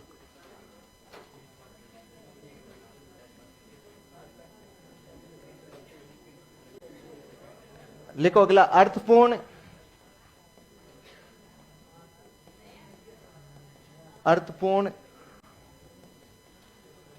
शाब्दिक अधिगम का सिद्धांत। अर्थपूर्ण शाब्दिक अधिगम का सिद्धांत।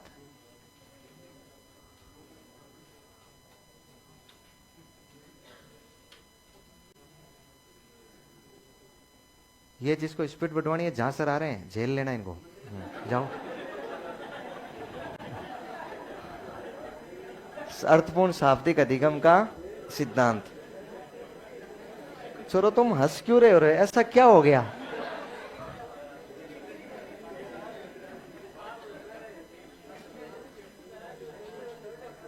David आसुवेल,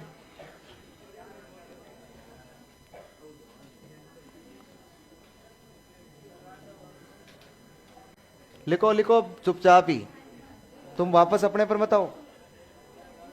meaningful verbal learning theory.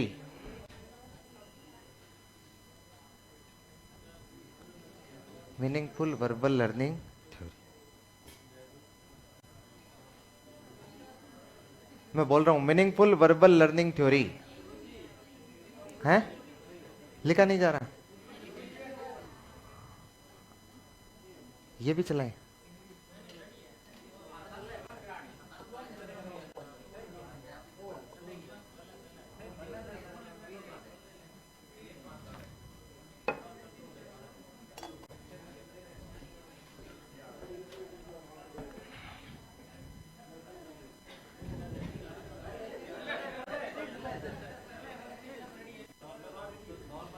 हो गई क्या?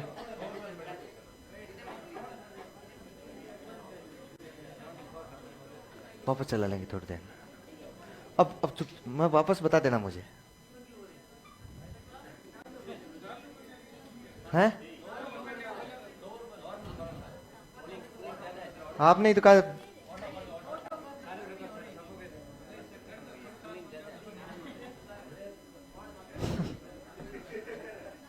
लिखो, तुम लिखो, डेविड आसुवेल लिखो।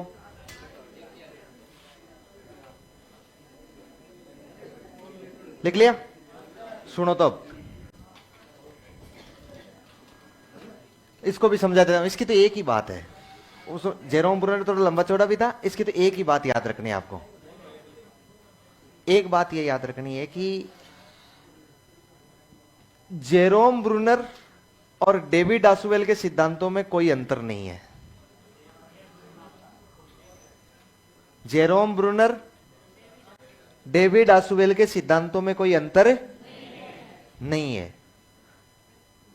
दूसरी भाषा में कहूं तो जेरोम ब्रूनर और डेविड आसुवेल के सिद्धांतों में अंतर यह है कि जेरोम ब्रूनर के सिद्धांत का नाम है निर्मितवाद अधिगम का सिद्धांत, और इसके सिद्धांत का नाम है अर्थपूर्ण शाब्दिक अधिगम का सिद्धांत। इसके अलावा और कोई अंतर नहीं। अब आप कहोगे अंतर नहीं है तो समान क्या है? समानताएं बताएंगे, तो मैं इसकी समानता बताता हूं आपको। ये दोनों के दोनों सीधी क्लासरूम टीचिंग की बात कर रहे हैं। कुत्ते बिल्लियों से इनको कोई लेना देना नहीं है। जेरोम ब्रूनर को नहीं था ना, इसको भी कोई लेना देना नहीं।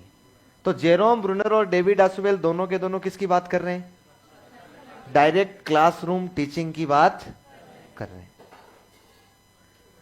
इसके बाद दूसरा इसमें जो समानता है वो ये है कि हम जब आगे देखेंगे ना, तो संज्ञानवादी जो अधिगम के सिद्धांत है ना, या जो संज्ञानवादी मनोवैज्ञानिक है, वो दो प्रकार के हैं। एक वो संज्ञानवादी जो समझ के सीखने की बात कर रहे हैं लेकिन कुत्ते बिल्लियों के आधार पर सीखने की बात कर रहे हैं, और दूसरे वो जो सीधे क्लासरूम की बात कर रहे हैं। इसलिए दो भागों में बांट दिया। जो कुत्ते बिल्लियों के आधार पर समझकर सीखने की बात कर रहे हैं ना, चिंपांजी के आधार, उनको तो कहते हैं प्राचीन संज्ञानवादी, और जो डायरेक्ट क्लासरूम टीचिंग की बात कर रहे हैं उनको कहते हैं हम लोग आधुनिक संज्ञानवादी। क्योंकि जेरोम ब्रूनर और डेविड आसुवेल 1960-70 के आसपास के मनोवैज्ञानिक है, इसलिए आधुनिक नहीं कहते इनको हम। भाई आधुनिक इसलिए है, बांडुरा तो अभी 2021 में मरा है, लेकिन वो प्राचीन संज्ञानवादी है क्योंकि उसने सीधे क्लासरूम की बात नहीं की है। उसने गुड़ियार जोकरन कई लयान मूवी दिखाने ले गया, क्लासरूम टीचिंग की बात नहीं की है। मतलब बाद में पैदा होने से आधुनिक नहीं कहलाए हैं।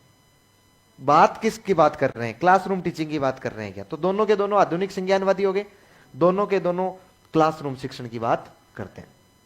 इसके बाद तीसरा इनमें महत्वपूर्ण जो समानता है वो ये है कि ये दोनों ही जो व्यवहारवादी रटकर सीखने की बात करते हैं ना, व्यवहारवादी कैसे सीखते हैं? रटकर। उसको अस्वीकृत करते हैं कि बालकों को कभी रटकर नहीं सिखाना चाहिए। कैसे सिखाना चाहिए? समझकर सिखाना चाहिए। कैसे सिखाना चाहिए? समझकर सिखाना चाहिए। और दोनों ही में एक समानता ये भी हम ले सकते हैं कि दोनों सीखने का जो आधार मानते हैं ना, वो अर्थपूर्ण अधिगम और समझ को मानते हैं। दोनों किसको मान रहे हैं? एक साथ कोटेशन नहीं है ना।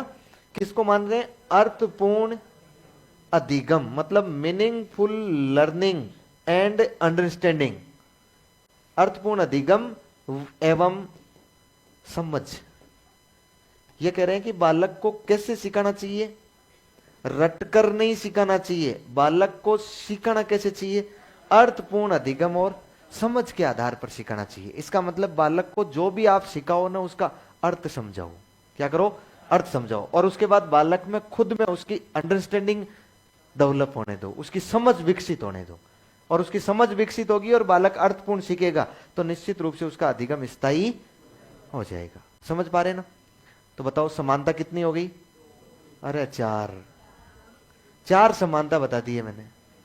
एक तो दोनों कक्षा कक्ष शिक्षण की बात कर रहे हैं, व्यवहारवादियों द्वारा रटकर सीखने को स्वीकृत कर रहे हैं। एक आधुनिक संज्ञानवादी है और एक सीखने का आधार किसको मान रहे हैं? अर्थपूर्ण अधिगम एवं समझ को मान रहे हैं। ठीक है, लेकिन अंतर भी तो होना चाहिए ना। एक मैंने वो अंतर बताया, वो तो अंतर कोई अंतर से अंतर नहीं है भाई। इसने निर्मितवादी की बात कर दी है, इसने अर्थपूर्ण अधिगम शाब्दिक अधिगम, और अंतर भी है तो ये लिख लिया है हमने। अंतर भी है तो लिखा हुआ है ना, नहीं तो हम लोग इसी जगह लिख देते जेरोम ब्रूनर एंड डेविड आसुवेल। दोनों में अंतर है तभी तो लिखा है अलग अलग जगह। इनमें मुख्य अंतर वो है, जेरोम ब्रूनर कहता है कि बालकों को जो भी आप लोग सिखा रहे हैं ना, जेरोम ब्रूनर कहता है कि बालकों को आप जो भी सिखा रहे हैं ना, वो आगमन विधि द्वारा सिखाना चाहिए। कैसे सिखाना चाहिए? और डेविड आसुवेल कहता है कि बालकों को जो भी सिखा रहे हैं ना, वो कौन सी विधि द्वारा? निगमन विधि। और मैं उम्मीद करता हूं आपको आगमन और निगमन के बारे में अच्छी तरह से पता है। इंडक्टिव और डिडक्टिव दोनों मेथड के बारे में अच्छी तरह से पता है।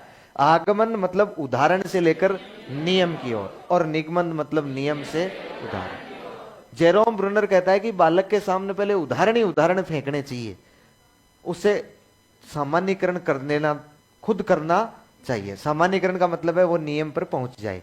और डेविड आसुवेल कहता है कि ऐसा नहीं है, बालक को पहले नियम बता दो, उसके बाद में उसके उदाहरण बालक से हल करवाओ। बात समझ रहे? बस लिखो। हैं? हाँ, अब तो छोटे छोटे हैं ये, तो फिर भी 4 लाइन ज्यादा खा जाएगा। अब तो नाम ही लिखने हैं केवल सिद्धांत का। क्या लिखा है? नाम लिखा है ना, लिखो। लिखो जेरोम ब्रूनर, मैं होश आवाज में लिखा रहा हूं, लिखो जेरोम ब्रूनर। हाँ, वो भी तो अर्थपूर्ण की कर रहे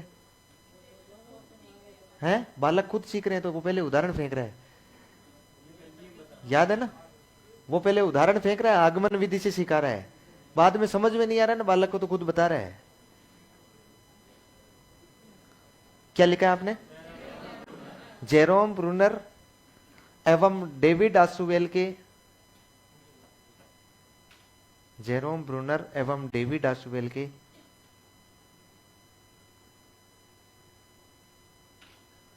सिद्धांतों में लगभग समानता है। के सिद्धांतों में लगभग समानता है।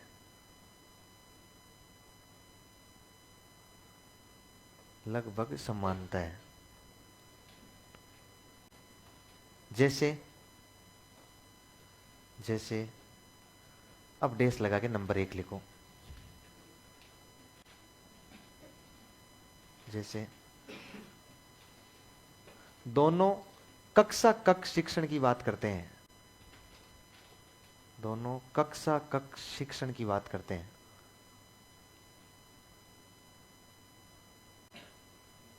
दोनों कक्षा कक्ष शिक्षण की बात करते हैं।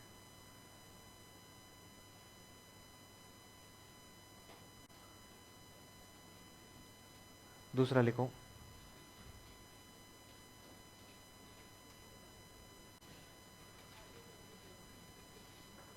दूसरा लिखो, दोनों आधुनिक संज्ञानवादी दोनों आधुनिक संज्ञानवादी सिद्धांतों में आते हैं। दोनों आधुनिक संज्ञानवादी सिद्धांतों में आते हैं। आते हैं मतलब सम्मिलित किए जाते हैं।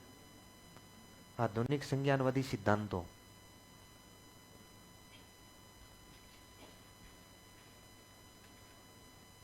ये देखो अपने लविसा के बेटे बेटे हिलोरा उठ गया। ये कह रही है सर दोनों में बेस्ट कौन सा है? हिलोरा या नहीं है? दोनों अपनी अपनी जगह सभी बेस्ट होते हैं। अपनी अपनी जगह सभी बेस्ट। अपनी सबका अपना अलग महत्व होता है। सबका अपना अलग। पति और पत्नी में से दोनों में बेस्ट कौन सा है? यदि मान लो एक बेस्ट नहीं भी है तो उसको फेंक के आओगे क्या? हिंद महासागर में छोड़ के आओगे कहीं? नहीं, अपनी जगह बेस्ट है दोनों। और एग्जामिनर जो होता है ना, उससे ये पता होता है, तो वो कभी नहीं पूछता है कि इन दोनों में बेस्ट कौन से हैं। लिखो, हम तो ये कहते हैं ना, जो है वो मेरे हैं। अब है जैसे हैं, लिखो क्या लिखा है? दोनों आधुनिक संज्ञानवादी सिद्धांतों की श्रेणी में आते हैं। नेक्स्ट लिखो, दोनों ने ही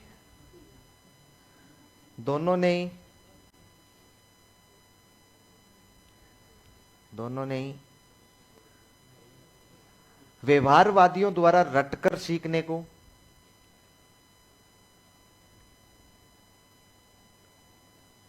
दोनों ने ही व्यवहारवादियों द्वारा रटकर सीखने को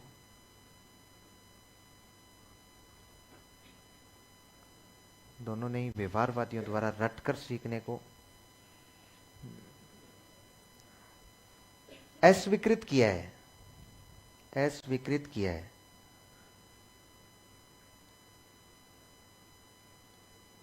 रटकर सीखने को अस्वीकृत किया। अगला लिखो, दोनों में ही मतलब दोनों सिद्धांतों में, दोनों में ही सीखने का आधार, सीखने का आधार, सीखने का आधार, अब इन्वर्टेड कॉमाज में लिखना,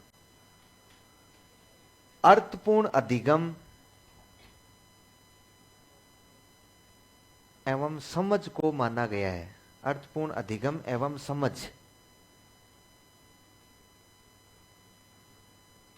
समझ के बाद कोमा बंद कर देना ना, फिर लिखना को माना गया है। अर्थपूर्ण अधिगम एवं समझ को माना गया है।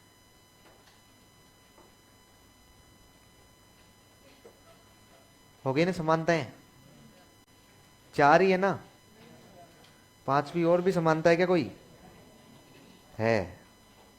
ये दोनों ही हमें याद करने पड़ेंगे, ये समानता है इनमें। लिखो, नेक्स्ट लाइन में लिखो अलग से, अलग से लिखना है ना। लिखो, इन दोनों में 5वां नंबर नहीं लिखना है, अलग से लिखना है। इन दोनों में महत्वपूर्ण अंतर यह है कि, इन दोनों में महत्वपूर्ण अंतर यह है कि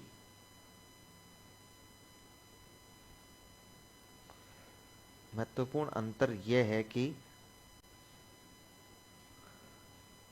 जेरोम ब्रूनर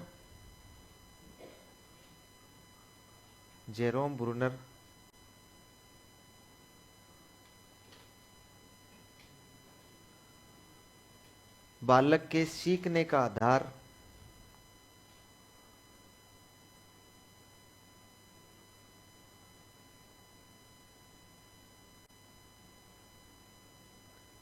आगमन तरीके को, सीखने का आधार आगमन तरीके को, जबकि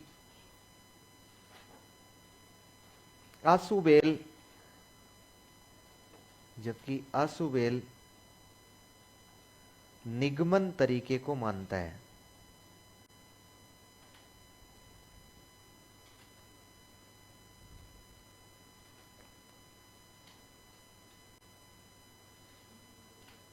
निगमन तरीके को मानता है। कंप्लीट हो गया। दोनों ध्यान रह जाएंगे सिद्धांत, कोई समस्या ही नहीं है ना। अब छोटे छोटे सिद्धांत और लिखो देखिए।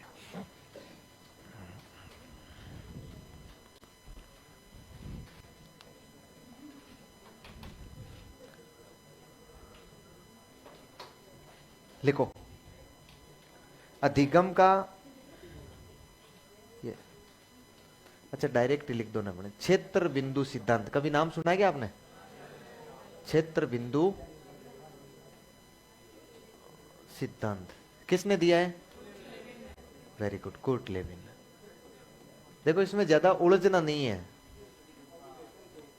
ना, क्योंकि ये ज्यादा अति महत्वपूर्ण नहीं है ये। लिख लो क्या बताए, कल बताएगा वो। लिखो क्षेत्र बिंदु सिद्धांत, कुर्ट लेविन।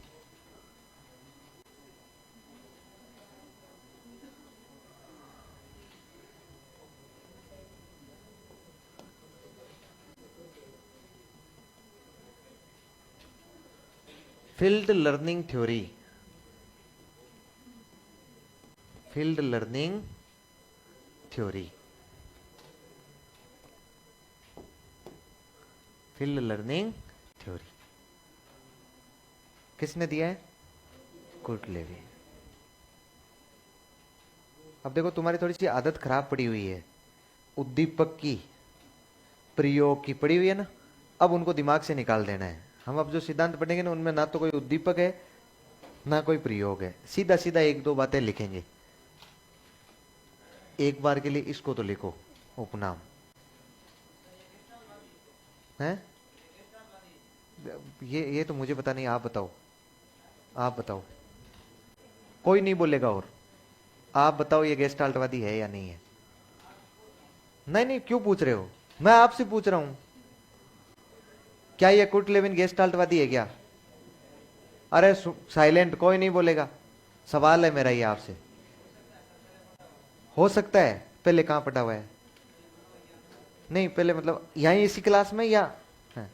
मेरे से नहीं पढ़ा गया, मैंने बॉक्स बना के लिखवाया है कल, गेस्टाल्टवाद का प्रवर्तक, और फिर लिखवाया अन्य सहयोगी। अब बता, याद नहीं रखता है तू? और पहले पढ़ा हुआ है वो तो याद है, और मेरे से पढ़ा हुआ है वो याद नहीं है तुझे, हैं? मेरे वाले याद कर तू अब थोड़े बहुत। अभी मुझे लगता है 12वीं करके फर्स्ट ईयर में है ना? किसमें? सेकंड ईयर में। वैसे इसके दिमाग में चल रहा है कि यार अब की बार तो वैसे ही भर्ती काम नहीं आनी है। आएगी फर्स्ट ईयर वालों के थोड़ी काम आ जाएगी। अरे मेंस मेंस मेंस नहीं आएगी ना? आएगी। मेरे से गलती हो गई, काम नहीं आएगी कि आएगी मुझे कोई पता नहीं है। रुक जाओ, अब रुक जाओ। उपनाम लिखो, उपनाम लिखो रे। लिखो नंबर 1, जीवन दायरा सिद्धांत, जीवन दायरा सिद्धांत। तलरूप सिद्धांत,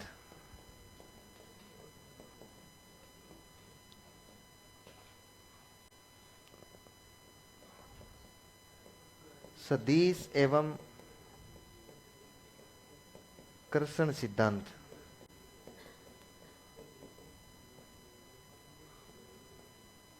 सदिश एवं कर्षण सिद्धांत।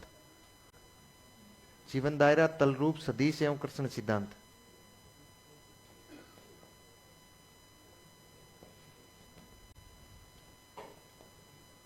तीन संप्रत्यय सिद्धांत, तीन संप्रत्यय सिद्धांत।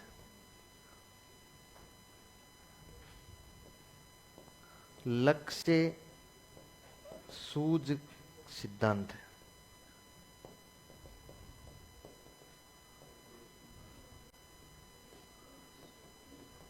लक्ष्य सूझ सिद्धांत। तीन संप्रत्यय सिद्धांत, तीन मतलब 3, 2 + 1, लाइफ स्पेस थ्योरी, तल रूप का मतलब होता है topological theory.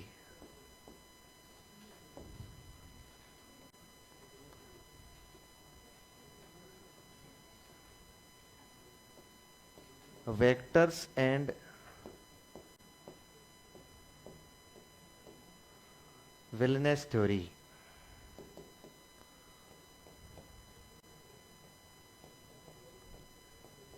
Three phase theory,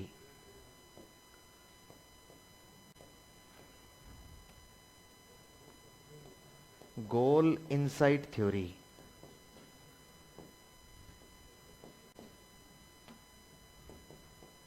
गोल इनसाइट थ्योरी।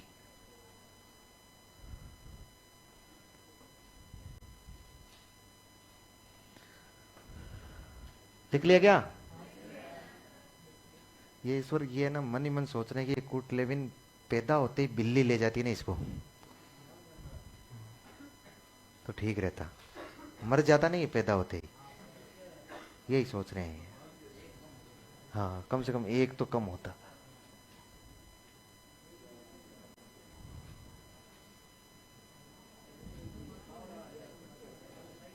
अरे अरे साइलेंट, अब नहीं मारना है। आप प्लान बनाने लगे। नहीं मरमरा गया हैं?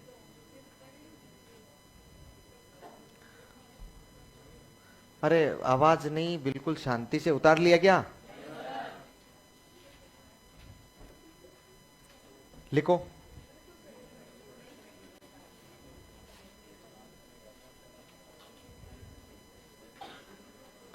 लिखो, इस सिद्धांत के अनुसार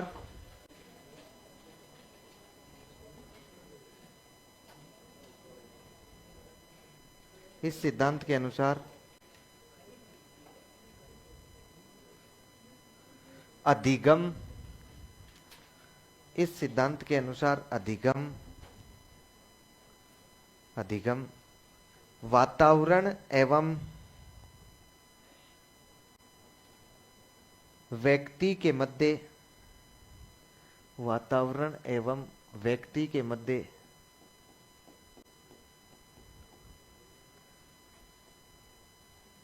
वातावरण एवं व्यक्ति के मध्य अंतः क्रिया का परिणाम है। अंतः क्रिया का परिणाम है।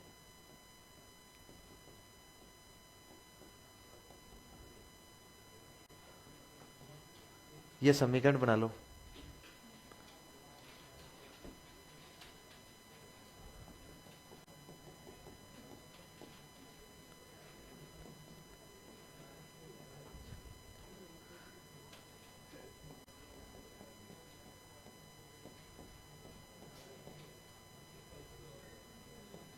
आवाज नहीं, चुपचाप ही बनानी है।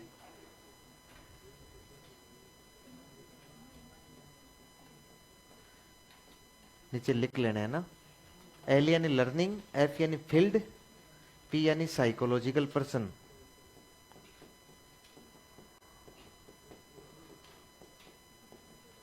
मनोवैज्ञानिक व्यक्ति, और ई यानी साइकोलॉजिकल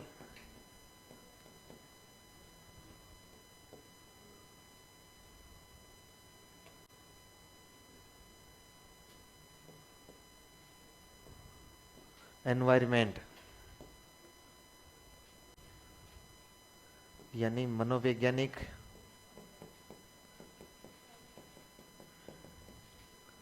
मनोवैज्ञानिक वातावरण, मनोवैज्ञानिक वातावरण।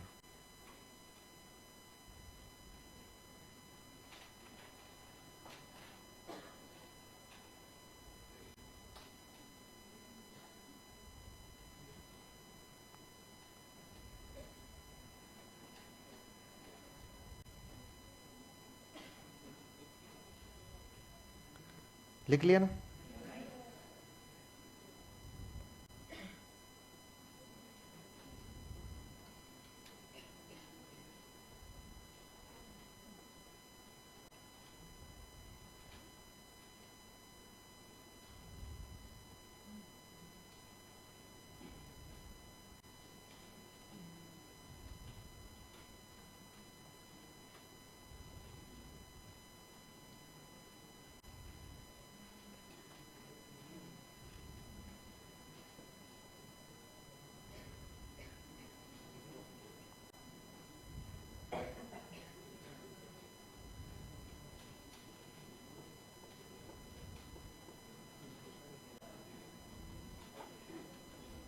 अब तो लिख लिया गया।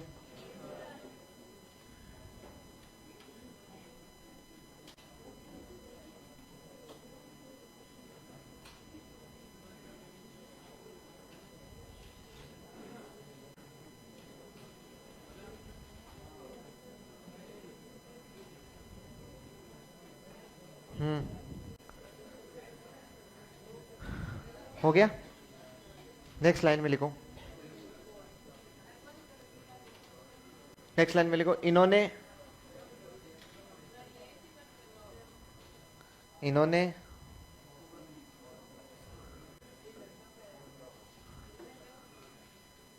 अपने सिद्धांत में, इन्होंने अपने सिद्धांत में 3 संप्रत्यय दिए। इन्होंने अपने सिद्धांत में 3 संप्रत्यय दिए।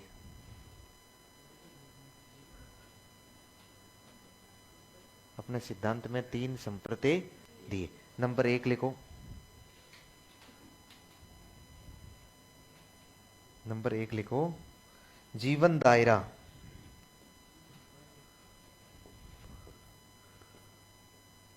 जीवन दायरा,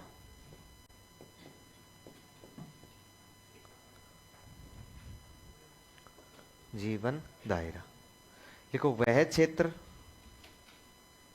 वह क्षेत्र जिसमें रहकर, जिसमें रहकर बालक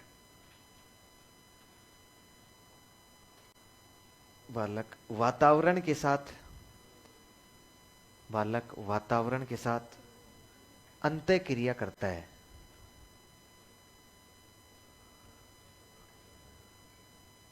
वातावरण के साथ अंतःक्रिया करता है।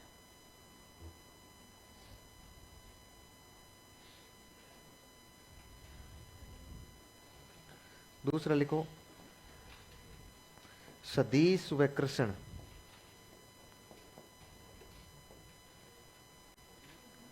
सदिश व कृष्ण, सदिश व कृष्ण। हो गया। थोड़ा सा समझिएगा आप, हल्का सा देखो,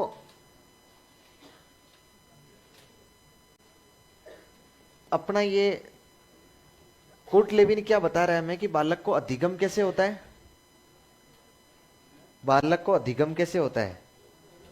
बालक वातावरण के साथ अंतःक्रिया करता हुआ अधिगम करता है। लिखा है ना कि इस सिद्धांत के अनुसार, वही लाइन महत्वपूर्ण है इस सिद्धांत की।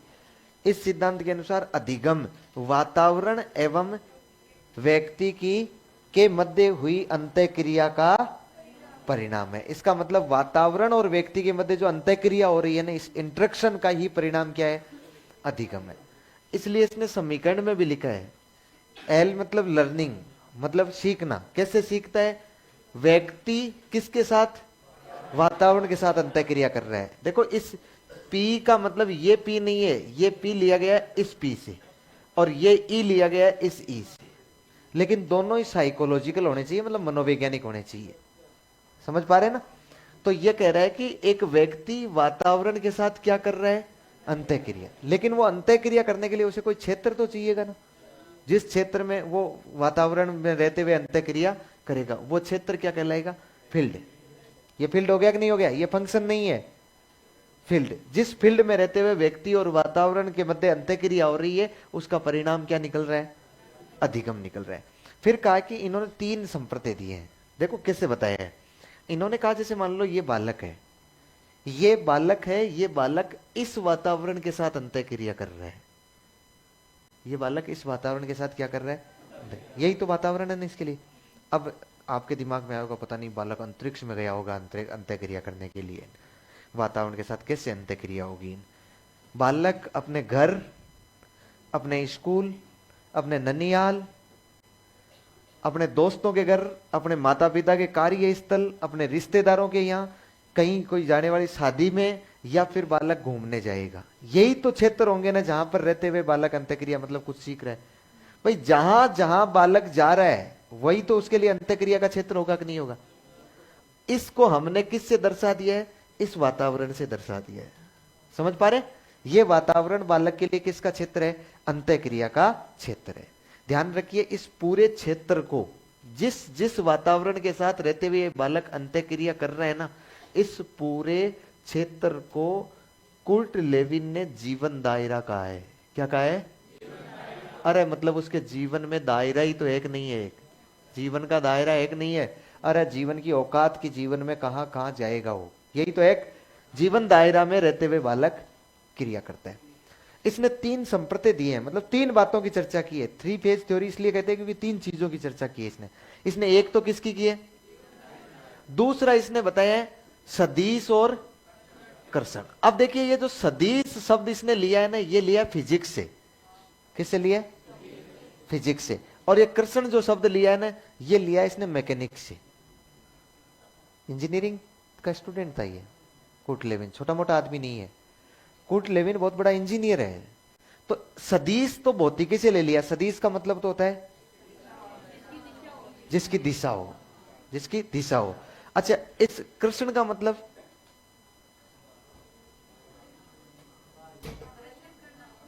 कृष्ण करना, मतलब आकर्षण करना, वही तो है मैकेनिक्स में, वही तो है। अच्छा, ये तो एक ऊर्जा है, सदिश तो एक क्या है? ऊर्जा है। ये कृष्ण जो है ना, ये कृष्ण एक लक्ष्य है। क्या है? लक्ष्य है। अब ये कह रहा है कि जैसे मान लो ये बालक है और इस बालक ने एक लक्ष्य निर्धारित किया है, ये टारगेट निर्धारित किया है। टारगेट मतलब बालक अंतःक्रिया कर रहा है, बालक कुछ सीख रहा है, वो उसके लिए क्या बन जाएगा? टारगेट। ये बालक यहां से लेकर इस टारगेट की ओर आगे बढ़ रहा है, बढ़ रहा है। यदि वो जैसे ही थोड़ा सा साइड में भटकने का प्रयास करेगा तो एक ऊर्जा, एक एनर्जी, एक फोर्स काम करेगी और उसे वापस कहां लेकर आएगी? सही दिशा में लेकर आएगी। उस ऊर्जा का नाम क्या है? सदिश नाम है। और फिर कहा है कि एक लक्ष्य बैठा हुआ है, वो लक्ष्य इस बालक को अपनी ओर आकर्षित कर रहा है। उस लक्ष्य को इसने क्या नाम दे दिया गया? कर्षण नाम दे दिया गया। कोई डाउट है क्या? है? एक बार वापस बताऊं, एक बार अगला देखिए फिर बताता हूं। एक शब्द कौन सा है? तल रूप। अच्छा, तल रूप इसने गणित से उठाया, मैथमेटिक्स से। पता नहीं यहां क्यों आया था रोने के लिए। जब इंजीनियरिंग कर रहा था तो यहां क्या जरूरी थी इसको आने की, लेकिन आ गया। अब ये तल रूप शब्द लिया गया है अंग्रेजी से, ये गणित से, और इसका अंग्रेजी में शब्द होता है टोपोलॉजी। क्या होता है?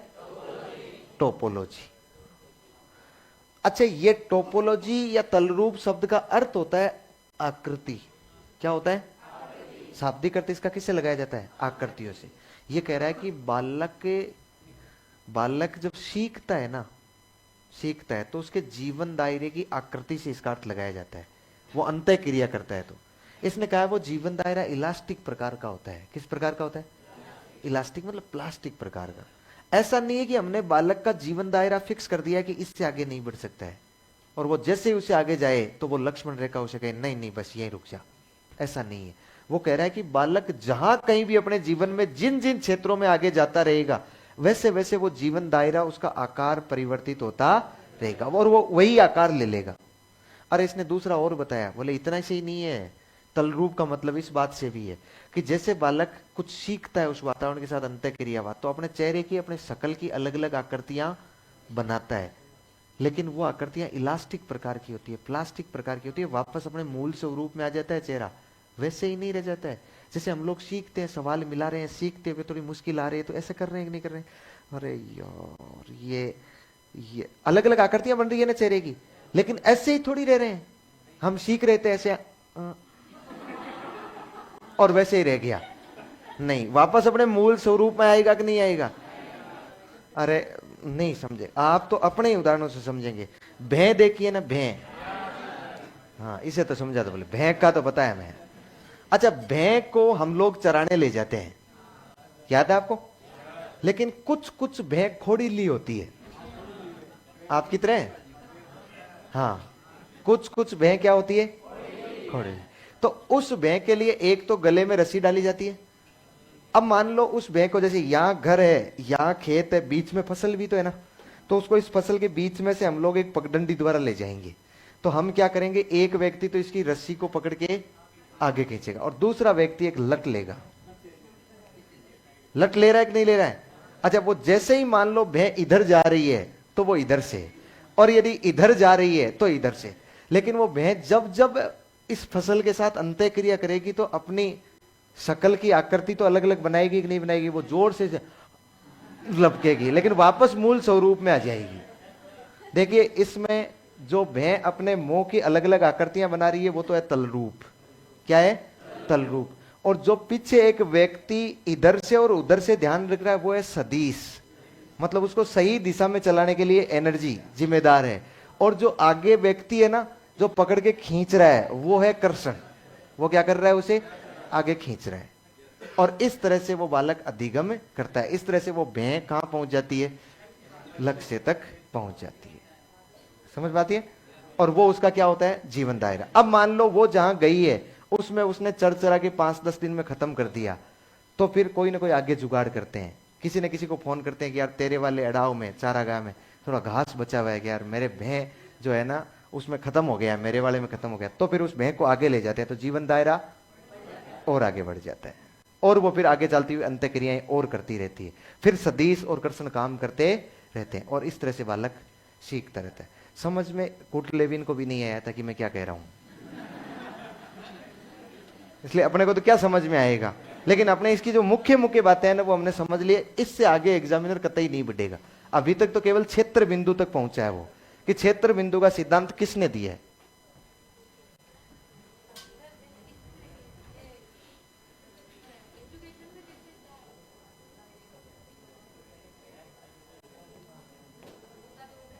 एजुकेशन में, स्कूल में सीखेगा बालक है ऐसे, मतलब अंतःक्रिया करता हुआ अपने आप सीखता रहेगा। उसके लिए सदिश भी काम करता रहेगा और उसके लिए कर्षण भी काम करता रहेगा। वातावरण के साथ अंतःक्रिया करता हुआ अपने आप सीखेगा, मतलब गलत दिशा में नहीं जाएगा।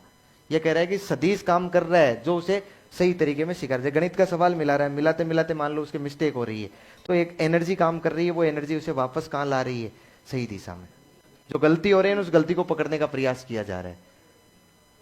अब कैसे प्रयोग करेगा यही जाने। लिखो, ये जल्दी मरते जा रहे हैं। जेरोम ब्रूनर भी है ना, फालतू आलतू फालतू की बातें करके मर गया 2016 में। यदि जिंदा होता तो हम पूछते इससे कि क्या कह रहा है ये।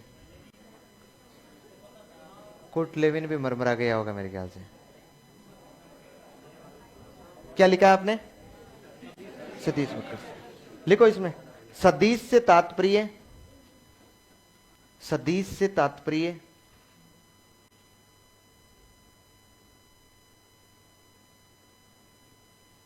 एक ऐसी ऊर्जा, एक ऐसी ऊर्जा या बल, बल मतलब फोर्स, एक ऐसी ऊर्जा या बल से होता है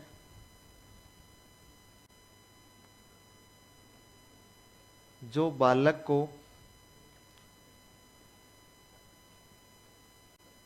को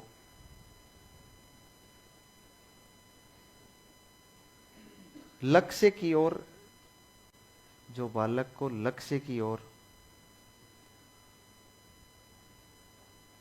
सही दिशा हेतु प्रेरित करता है।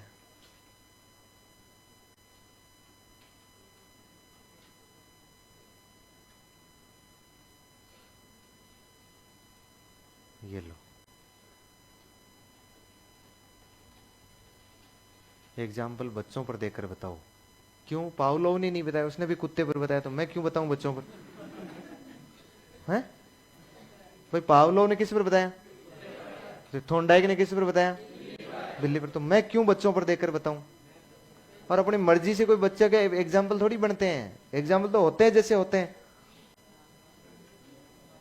लिखो, बच्चों पर कोई एग्जाम्पल नहीं है। सदिश व कृष्ण है ना, लिख लिया? प्रेरित करता है। जबकि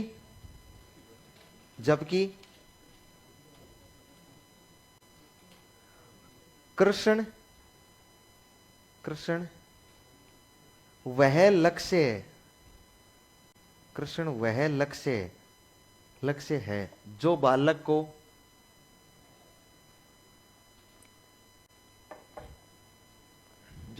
को अपनी ओर आकर्षित करता है,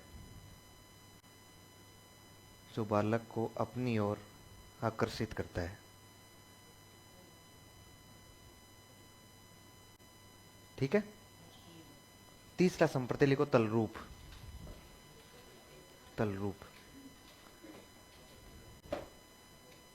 तलरूप लिखो। इसका अर्थ आकृतियों से लगाया जाता है, इसका अर्थ आकृतियों से लगाया जाता है, इतना ही लिखना है। इसका अर्थ आकृतियों से लगाया जाता है।